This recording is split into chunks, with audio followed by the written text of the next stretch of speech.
ಈಗ ಪಾರ್ವತಿಯ ಚಿಂತನೆ. ಆ ಪಾರ್ವತಿಯ ಚಿಂತನೆಯನ್ನು ಆ ದಾಸರ ಪದ್ಯಗಳ ಮೂಲಕ ಮಾಡೋಣ ಅಂತ. ವಾಸ್ತವಿಕವಾಗಿ ದಾಸ ಸಾಹಿತ್ಯದಲ್ಲಿ ಪಾರ್ವತಿಯ ಬಗ್ಗೆ ಪದ್ಯಗಳು ಕಡಿಮೆ, ಇಲ್ಲ ಅಂತಲ್ಲ, ಸ್ವಲ್ಪ ಕಡಿಮೆ ಪಾರ್ವತಿಯ ಬಗ್ಗೆ ಇರುವಂತಹ ಪದ್ಯ. ಅದರಲ್ಲಿ ವಿಜಯದಾಸರು ರಚಿಸಿರುವಂತಹ ಒಂದು ಪದ್ಯ ಬಹಳ ಚೆನ್ನಾಗಿ ಗೌರಿಯ ಪಾರ್ವತಿಯ ಮಹಿಮೆಯನ್ನು ಸಾರುವಂಥದ್ದು. ಉಮಾ ಕಾತ್ಯಾಯನಿ ಗೌರಿ ದಾಕ್ಷಾಯಣಿ ಹಿಮವಂತಗಿರಿಯ ಕುಮಾರಿ. ಉಮಾ ಕಾತ್ಯಾಯಿನಿ ಗೌರಿ ದಾಕ್ಷಾಯಣಿ ಹಿಮವಂತಗಿರಿಯ ಕುಮಾರಿ. ರಮೆಯ ಆ ಉಮಾದೇವಿಯ ಮೊದಲು ಸ್ತೋತ್ರವನ್ನು ಮಾಡ್ತಾ ವಿಜಯದಾಸರು ಅವಳ ಹೆಸರುಗಳನ್ನು ತಿಳಿಸ್ಕೊಂಡು ಬರ್ತಾರೆ, ಪಾರ್ವತಿಯ ಆ ಉಮೆಯ ನಾಮಗಳನ್ನು. ಯಾಕಂತೇಳಿದ್ರೆ ಯಾವತ್ತೂ ನಾವು ಮೊದಲೇ ಕೇಳಿದಾಗೆ ದೇವತೆಗಳ ಯಾವುದೇ ಒಂದು ಹೆಸರು ಕೂಡ ಅರ್ಥವತ್ತಾಗಿರ್ತದೆ, ಅದು ವ್ಯರ್ಥ ಅಲ್ಲ, ವ್ಯರ್ಥವಾದ ನಾಮಗಳಲ್ಲ, ಅರ್ಥವತ್ತಾದ ನಾಮಗಳು. ಆ ನಾಮವನ್ನು ಕೇಳುವ ಮೂಲಕವೇ ಅವರ ಮಹಿಮೆಯ ಒಂದು ನೆನಪು ಬರಬೇಕು ನಮಗೆ, ಅಂಥ ನಾಮ ಇರ್ತದೆ ಅದು. ಅದರಲ್ಲಿ ಮೊದಲನೆಯದ್ದು ಉಮಾ. ಉಮಾ ಕಾತ್ಯಾಯಿನಿ ಗೌರಿ ದಾಕ್ಷಾಯಿಣಿ ಹಿಮವಂತ ಗಿರಿಯ ಕುಮಾರಿ. ನೋಡಿ, ಅದರಲ್ಲಿ ಕೆಲವು ಉಮೆಯ ಮಹಿಮೆಗಳು, ಪಾರ್ವತಿಯ ಮಹಿಮೆಗಳು ಗೊತ್ತಾಯಿತು. ಮೊದಲನೆಯದು ಉಮಾ ಅಂತ, ಉಮಾದೇವಿ. ಯಾಕೆ ಅವಳನ್ನು ಉಮಾ ಅಂತ ಕರೀತಾರೆ? ಆ ಪಾರ್ವತಿಯನ್ನು ಉಮಾದೇವಿ ಅಂತ ಯಾಕೋಸ್ಕರ ಕರೀತಾರೆ? ಅನೇಕ ಕಾರಣದಿಂದಾಗಿ. ಒಂದೇನು ಅಂತ ಹೇಳಿದ್ರೆ, ಅಂತೇಳಿದ್ರೆ ಉತ್ಕೃಷ್ಟವಾದ ಅಂತ, ಮಾ ಅಂದರೆ ಜ್ಞಾನ. ಅವಳು ಹೆಚ್ಚಾದ ಜ್ಞಾನವುಳ್ಳವಳು ಪಾರ್ವತಿ. ಎಲ್ಲಿವರೆಗೆ ಅಂತೇಳಿದರೆ ಇಂದ್ರಾದಿ ದೇವತೆಗಳಿಗೆಲ್ಲ ಉಪದೇಶ ಮಾಡುವವಳು ಇವಳೇ, ಪಾರ್ವತಿ ದೇವಿಯೇ. ನೋಡಿ, ಅದಕ್ಕೆ ಉಪನಿಷತ್ತಿನಲ್ಲಿ ಒಂದು ಕಥೆ ಬರ್ತದೆ, ತಲವಕಾರ ಉಪನಿಷತ್ತಿನಲ್ಲಿ ಒಂದು ಕಥೆ ಬರ್ತದೆ. ಎಲ್ಲ ದೇವತೆಗಳಿಗೂ ಜಂಬ ಬಂತಂತೆ. ಅಂದರೆ ದೈತ್ಯರೊಟ್ಟಿಗೆ ಯುದ್ಧ ಮಾಡಿ ಗೆದ್ದುಬಿಟ್ರು. ಗೆದ್ದು ಕೂಡಲೇ ಅವ್ರಿಗೆ ಜಂಬ ಬಂದದ್ದೇನು ಅಂತ ಹೇಳಿದರೆ, ಇಂದ್ರ ಅಗ್ನಿ ವಾಯು ಇವರಿಗೆಲ್ಲ ನಾವೇ ಗೆದ್ದಿದ್ದು, ನಮ್ಮದೇ ಜಯ, ನಾವೇ ಗೆದ್ದದ್ದು. ವಾಸ್ತವಿಕವಾಗಿ ದೇವರ ಅನುಗ್ರಹದಿಂದ ಗೆದ್ದು ಅಂತ ಹೇಳೋದು ಮರೆತು ಹೋಗ್ಬಿಡ್ತು ಅವರಿಗೆ ಆ ಕ್ಷಣದಲ್ಲಿ. ಇವರಿಗೆ ಸರಿಯಾಗಿ ಬುದ್ಧಿ ಕಲಿಸಬೇಕು ಅಂದರೆ, ಸರಿಯಾಗಿ ತಿಳಿಸಬೇಕು ಅಂತ ಭಗವಂತ ನಾರಾಯಣ ಯಕ್ಷ ರೂಪದಲ್ಲಿ ಬಂದ ಉಳಿದ ಎಲ್ಲ ದೇವತೆಗಳೊಂದಿಗೆ, ಅಂದರೆ ಬ್ರಹ್ಮ ಮುಂತಾದ ದೇವತೆಗಳೊಂದಿಗೆ. ಇಂದ್ರಾದಿ ದೇವತೆಗಳಿಗೆ ಗರ್ವ ಬಂದದ್ದು, ಜಂಬ ಬಂದದ್ದು. ಯಕ್ಷನಾಗಿ ನಿಂತ ಇಂದ್ರ, ಇದೇನು ವಿಚಿತ್ರವಾದ ಒಂದು ರೂಪ ಬಂದು ನಿಂತಿದೆಯಲ್ವಾ ಅಂತ ಹೇಳಿ ಮೊದಲು ಅಗ್ನಿಯನ್ನು ಕಳಿಸ್ಕೊಟ್ಟ, ಹೋಗಿ ಯಾರು ಕೇಳ್ಕೊಂಡು ಬಾ ಅಂತ. ಅಗ್ನಿ ಹೋಗಿ ಕೇಳುವುದಕ್ಕಿಂತ ಮುಂಚೆನೇ ಯಕ್ಷನೇ ಕೇಳಿದ, ಯಾರು ನೀನು ಅಂತ. ಅದಕ್ಕೆ ನಾನು ಅಗ್ನಿ ಹಾಗೆ ಹೀಗೆ ಅಂತೆಲ್ಲ ತನ್ನ ಮಹಿಮೆಯನ್ನು ಹೇಳಿದ, ನಾನು ಏನನ್ನು ಬೇಕಾದರೂ ಸುಟ್ಟಾಕ್ಬಿಡ್ತೇನೆ ಅಂತ. ಯಕ್ಷ ಒಂದು ಹುಲ್ಲು ಕಡ್ಡಿ ಇಟ್ಟ, ಇದನ್ನು ಸುಡು ನೋಡೋಣ ಅಂತ. ಸಾಧ್ಯ ಆಗಲಿಲ್ಲ, ವಾಪಸ್ ಬಂದ. ಮತ್ತೆ ಈ ವಾಯು ಹೋದ. ವಾಯು ಅಂತ ಹೇಳಿದ್ರೆ ನಾವು ಯಾರು ಭಾರತೀಯ ಪತಿ ವಾಯು ಅಂತ ಕೇಳಿದ್ವು ಆ ವಾಯು ಅಲ್ಲ, ಬೇರೆ. ಅಂದರೆ ನಾವು ಮತ್ತೆ ಕೇಳಿದಾಗ 50 ವಾಯುಗಳಿದ್ದಾರೆ, ಒಬ್ಬ ವಾಯು ಅಲ್ಲ. ಅದರಲ್ಲಿದ್ದ ಪ್ರವಾಹ ವಾಯು ಅಂತ. ಆ ವಾಯು ತಾನು ಹೋದ. ನೀನು ಯಾರು ಅಂತ ಯಕ್ಷನನ್ನು ಕೇಳುವುದಕ್ಕಿಂತ ಮುಂಚೆ ಅವನನ್ನು ಯಕ್ಷನೇ ಪ್ರಶ್ನೆ ಮಾಡಿದ, ಯಾರು ನೀನು ಅಂತ. ನಾನು ಗಾಳಿ ಹಾಗೆ ಹೇಗೆ ನನ್ನ ಮಹಿಮೆ, ನಾನು ಯಾವುದನ್ನು ಬೇಕಾದರೂ ಹಾರಿಸಿಬಿಡ್ತೇನೆ ಹಾಗೆ ಎಲ್ಲ ಹೇಳಿದ. ಒಂದು ಹುಲ್ಲು ಕಡ್ಡಿ ಇಟ್ಟ ಯಕ್ಷ, ಇದನ್ನು ಹಾರಿಸು ನೋಡೋಣ ಅಂತ. ಹಾರಿಸ್ಲಿಕ್ಕೆ ಆಗಲೇ ಇಲ್ಲ ವಾಯುವಿನ ಕೈಯಲ್ಲಿ. ವಾಪಸ್ ಬಂದ, ಅವನು ಸೋತು. ಕಡೆಗೆ ಏನು ಮಾಡಬೇಕು ಅಂದರೆ ಇಂದ್ರನೇ ಹೊರಟಾಗ ಯಕ್ಷಮಾಯ, ಯಕ್ಷ ಇಲ್ಲ ಅಲ್ಲಿ ಪಾರ್ವತಿ ನಿಂತಿದ್ದಾಳೆ ನೋಡಿ. ಇಂದ್ರ ಹೋಗಿ ಆ ಪಾರ್ವತಿ ಹತ್ರ ಕೇಳ್ತಾಳೆ, ತಾಯಿ ಯಾರದು ಬಂದದ್ದು ಹಾಗೆ ಅಂತ. ಆಗ ಪಾರ್ವತಿ ಇಂದ್ರಾದಿ ದೇವತೆಗಳಿಗೆ, ಅಂದರೆ ವಿಶೇಷವಾಗಿ ಇಂದ್ರನಿಗೆ ಉಪದೇಶವನ್ನು ಮಾಡ್ತಾಳೆ. ನೋಡಿ, ಹೀಗೆ ಅಂತ. ಹೀಗೆ ಅವಳು ಇಂದ್ರಾದಿ ದೇವತೆಗಳಿಗೆ ಉಪದೇಶ ಮಾಡುವಂತಹ ಅತ್ಯಂತ ಸರ್ವಜ್ಞೆಯವಳು. ಅದಕ್ಕೋಸ್ಕರ ಅವಳಿಗೆ ಉಮಾದೇವಿ ಅಂತ ಹೆಸರು, ಉತ್ಕೃಷ್ಟವಾದ ಜ್ಞಾನವುಳ್ಳವಳು ಅಂತ. ಇನ್ನೊಂದು ಹೆಸರಿದೆ ಅವಳಿಗೆ, ಉಮಾ ಅಂತ ಹೇಳಲಿಕ್ಕೆ ಇನ್ನೊಂದು ಕಥೆ ಇದೆ. ವಾಸ್ತವಿಕವಾಗಿ ಪರ್ವತರಾಜನ ಪತ್ನಿ ಮೇನಾದೇವಿ ಅಂತ.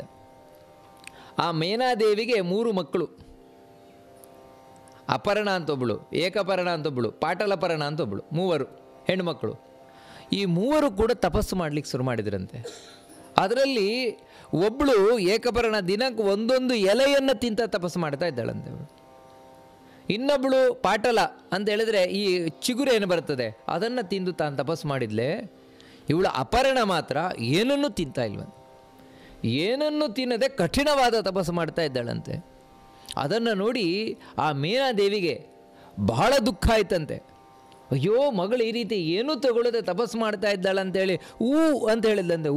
ಅಂತ ಹೇಳಿದರೆ ಮಗಳನ್ನು ಅಯ್ಯೋ ಅಂತ ಹೇಳ್ತೇವಲ್ವ, ಮಾ ತಪಸ್ಸು ಮಾಡಬೇಡಮ್ಮ, ಹೀಗೆ ಮಾಡಬೇಡ, ನೀನು ಏನೂ ತಗೊಳ್ಳದೆ ತಪಸ್ಸು ಮಾಡಬೇಡ ಅಂದೇಳಿ ಮಾ, ಸಂಸ್ಕೃತದಲ್ಲಿ ಮಾ ಅಂದರೆ ಬೇಡ ಅಂತ. ಹೀಗೆ ತಾಯಿ ಇವಳನ್ನು ಮಾ ಅಂತ ಹೇಳಿದ್ರಿಂದಲೇ ಇವಳು ಉಮಾ ಅಂತಲೇ ಪ್ರಸಿದ್ಧಳಾಗೋದ್ಲು ಅಂತ. ಅಂದರೆ ಇದರ ಹಿಂದೆ ಈ ಉಮಾ ಎನ್ನುವ ಶಬ್ದದ ಹಿಂದೆ ಏನಿದೆ ಅಂದರೆ ಅಂಥ ಕಠಿಣ ತಪಸ್ಸು ಮಾಡಿದವಳು ಇವಳು. ಇಲ್ಲದೇ ಇದ್ದರೆ ಶಿವನ ಪತ್ನಿ ಆಗಲಿಕ್ಕೆ ಸಾಧ್ಯ ಇದೆಯಾ?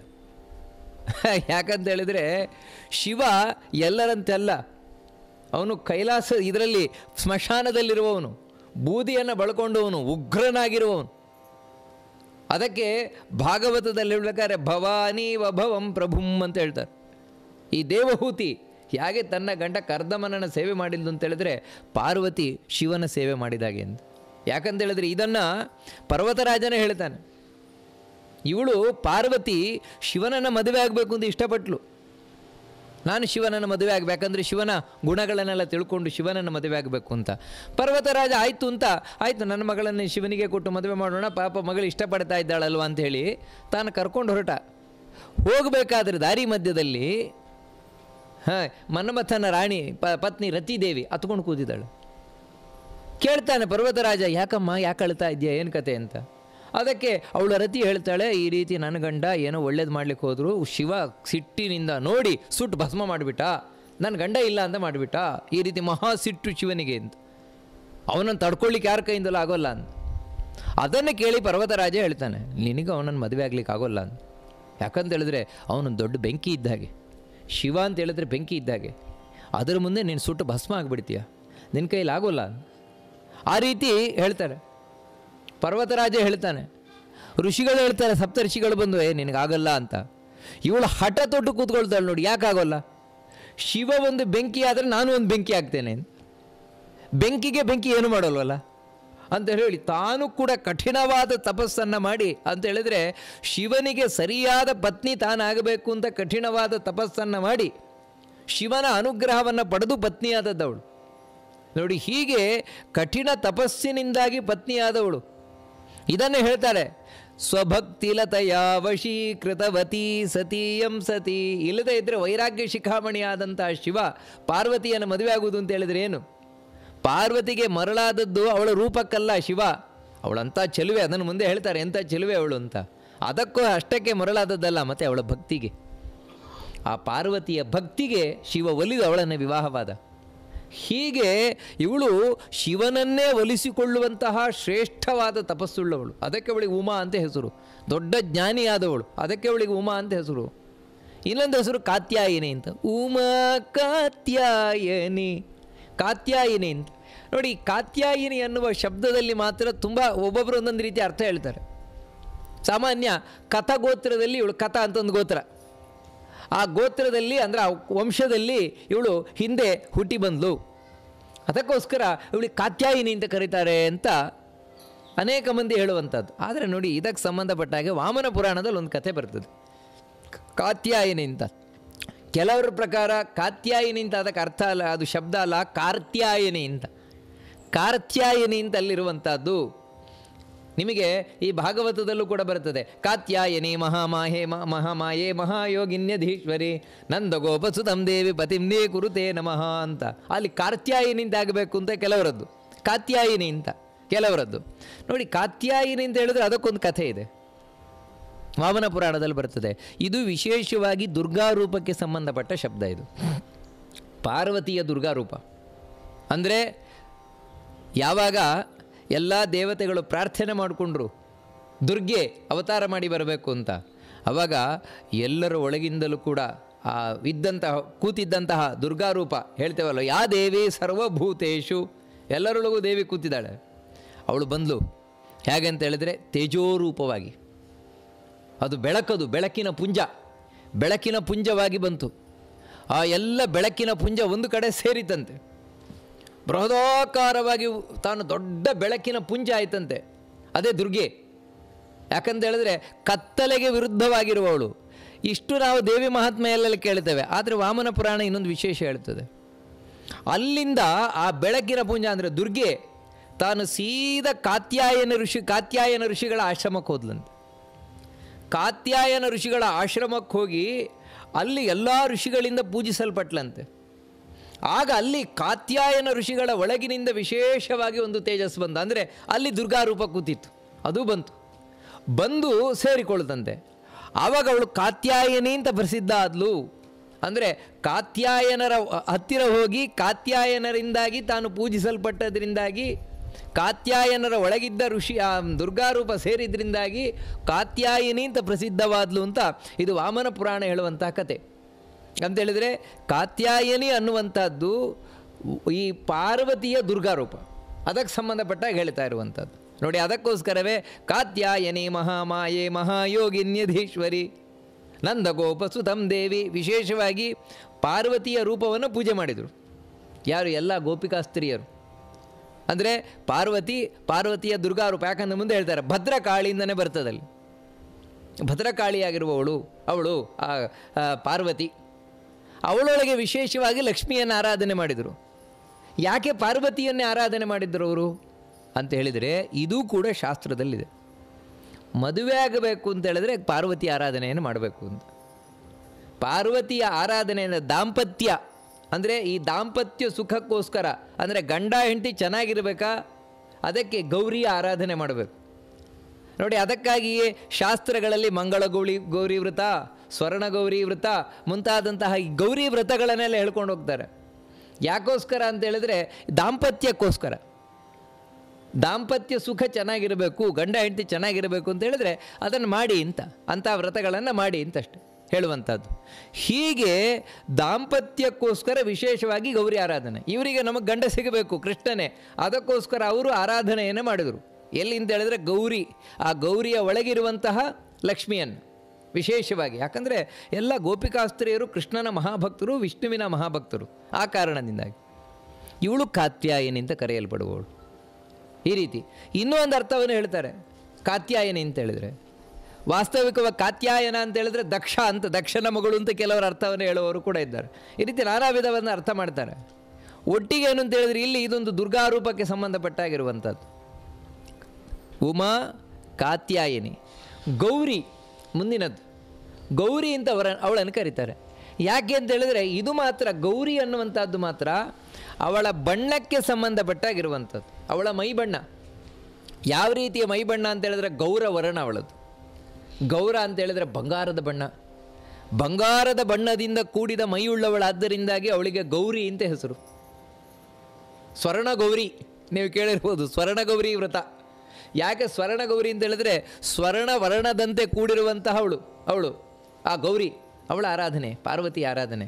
ಇದರ ಹಿಂದೆ ಒಂದು ಕಥೆಯನ್ನು ಹೇಳ್ತದೆ. ಅಂದರೆ ಆ ಪಾರ್ವತಿಯ ಬಗ್ಗೆ ಶಾಸ್ತ್ರಗಳಲ್ಲಿ ಸುಮಾರು ಕಥೆಗಳು ಸಿಗ್ತದೆ ನಮಗೆ, ಪಾರ್ವತಿಯ ಬಗ್ಗೆ ವಿಶೇಷವಾಗಿ. ಯಾಕಂತ ಹೇಳಿದ್ರೆ ಅವಳ ಪಾತ್ರ ಅಷ್ಟಿದೆ ನಮ್ಮ ಜೀವನದಲ್ಲಿ.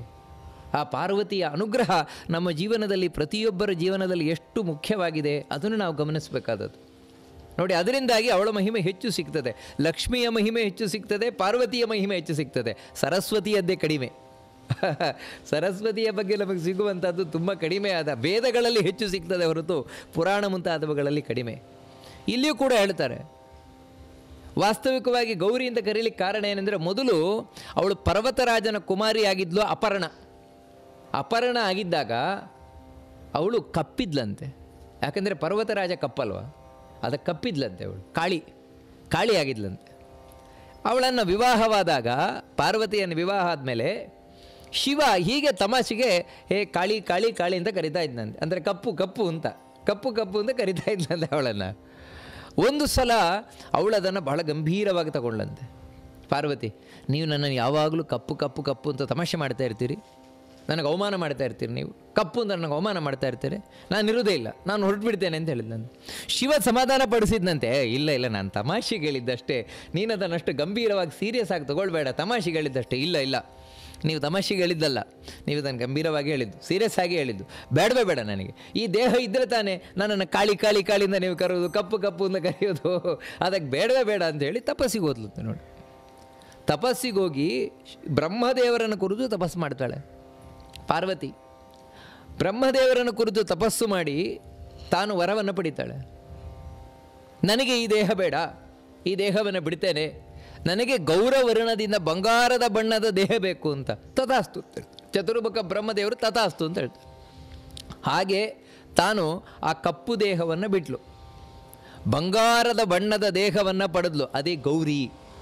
ಬಂಗಾರದ ಬಣ್ಣದ ದೇಹವುಳ್ಳವಳು ಗೌರಿ.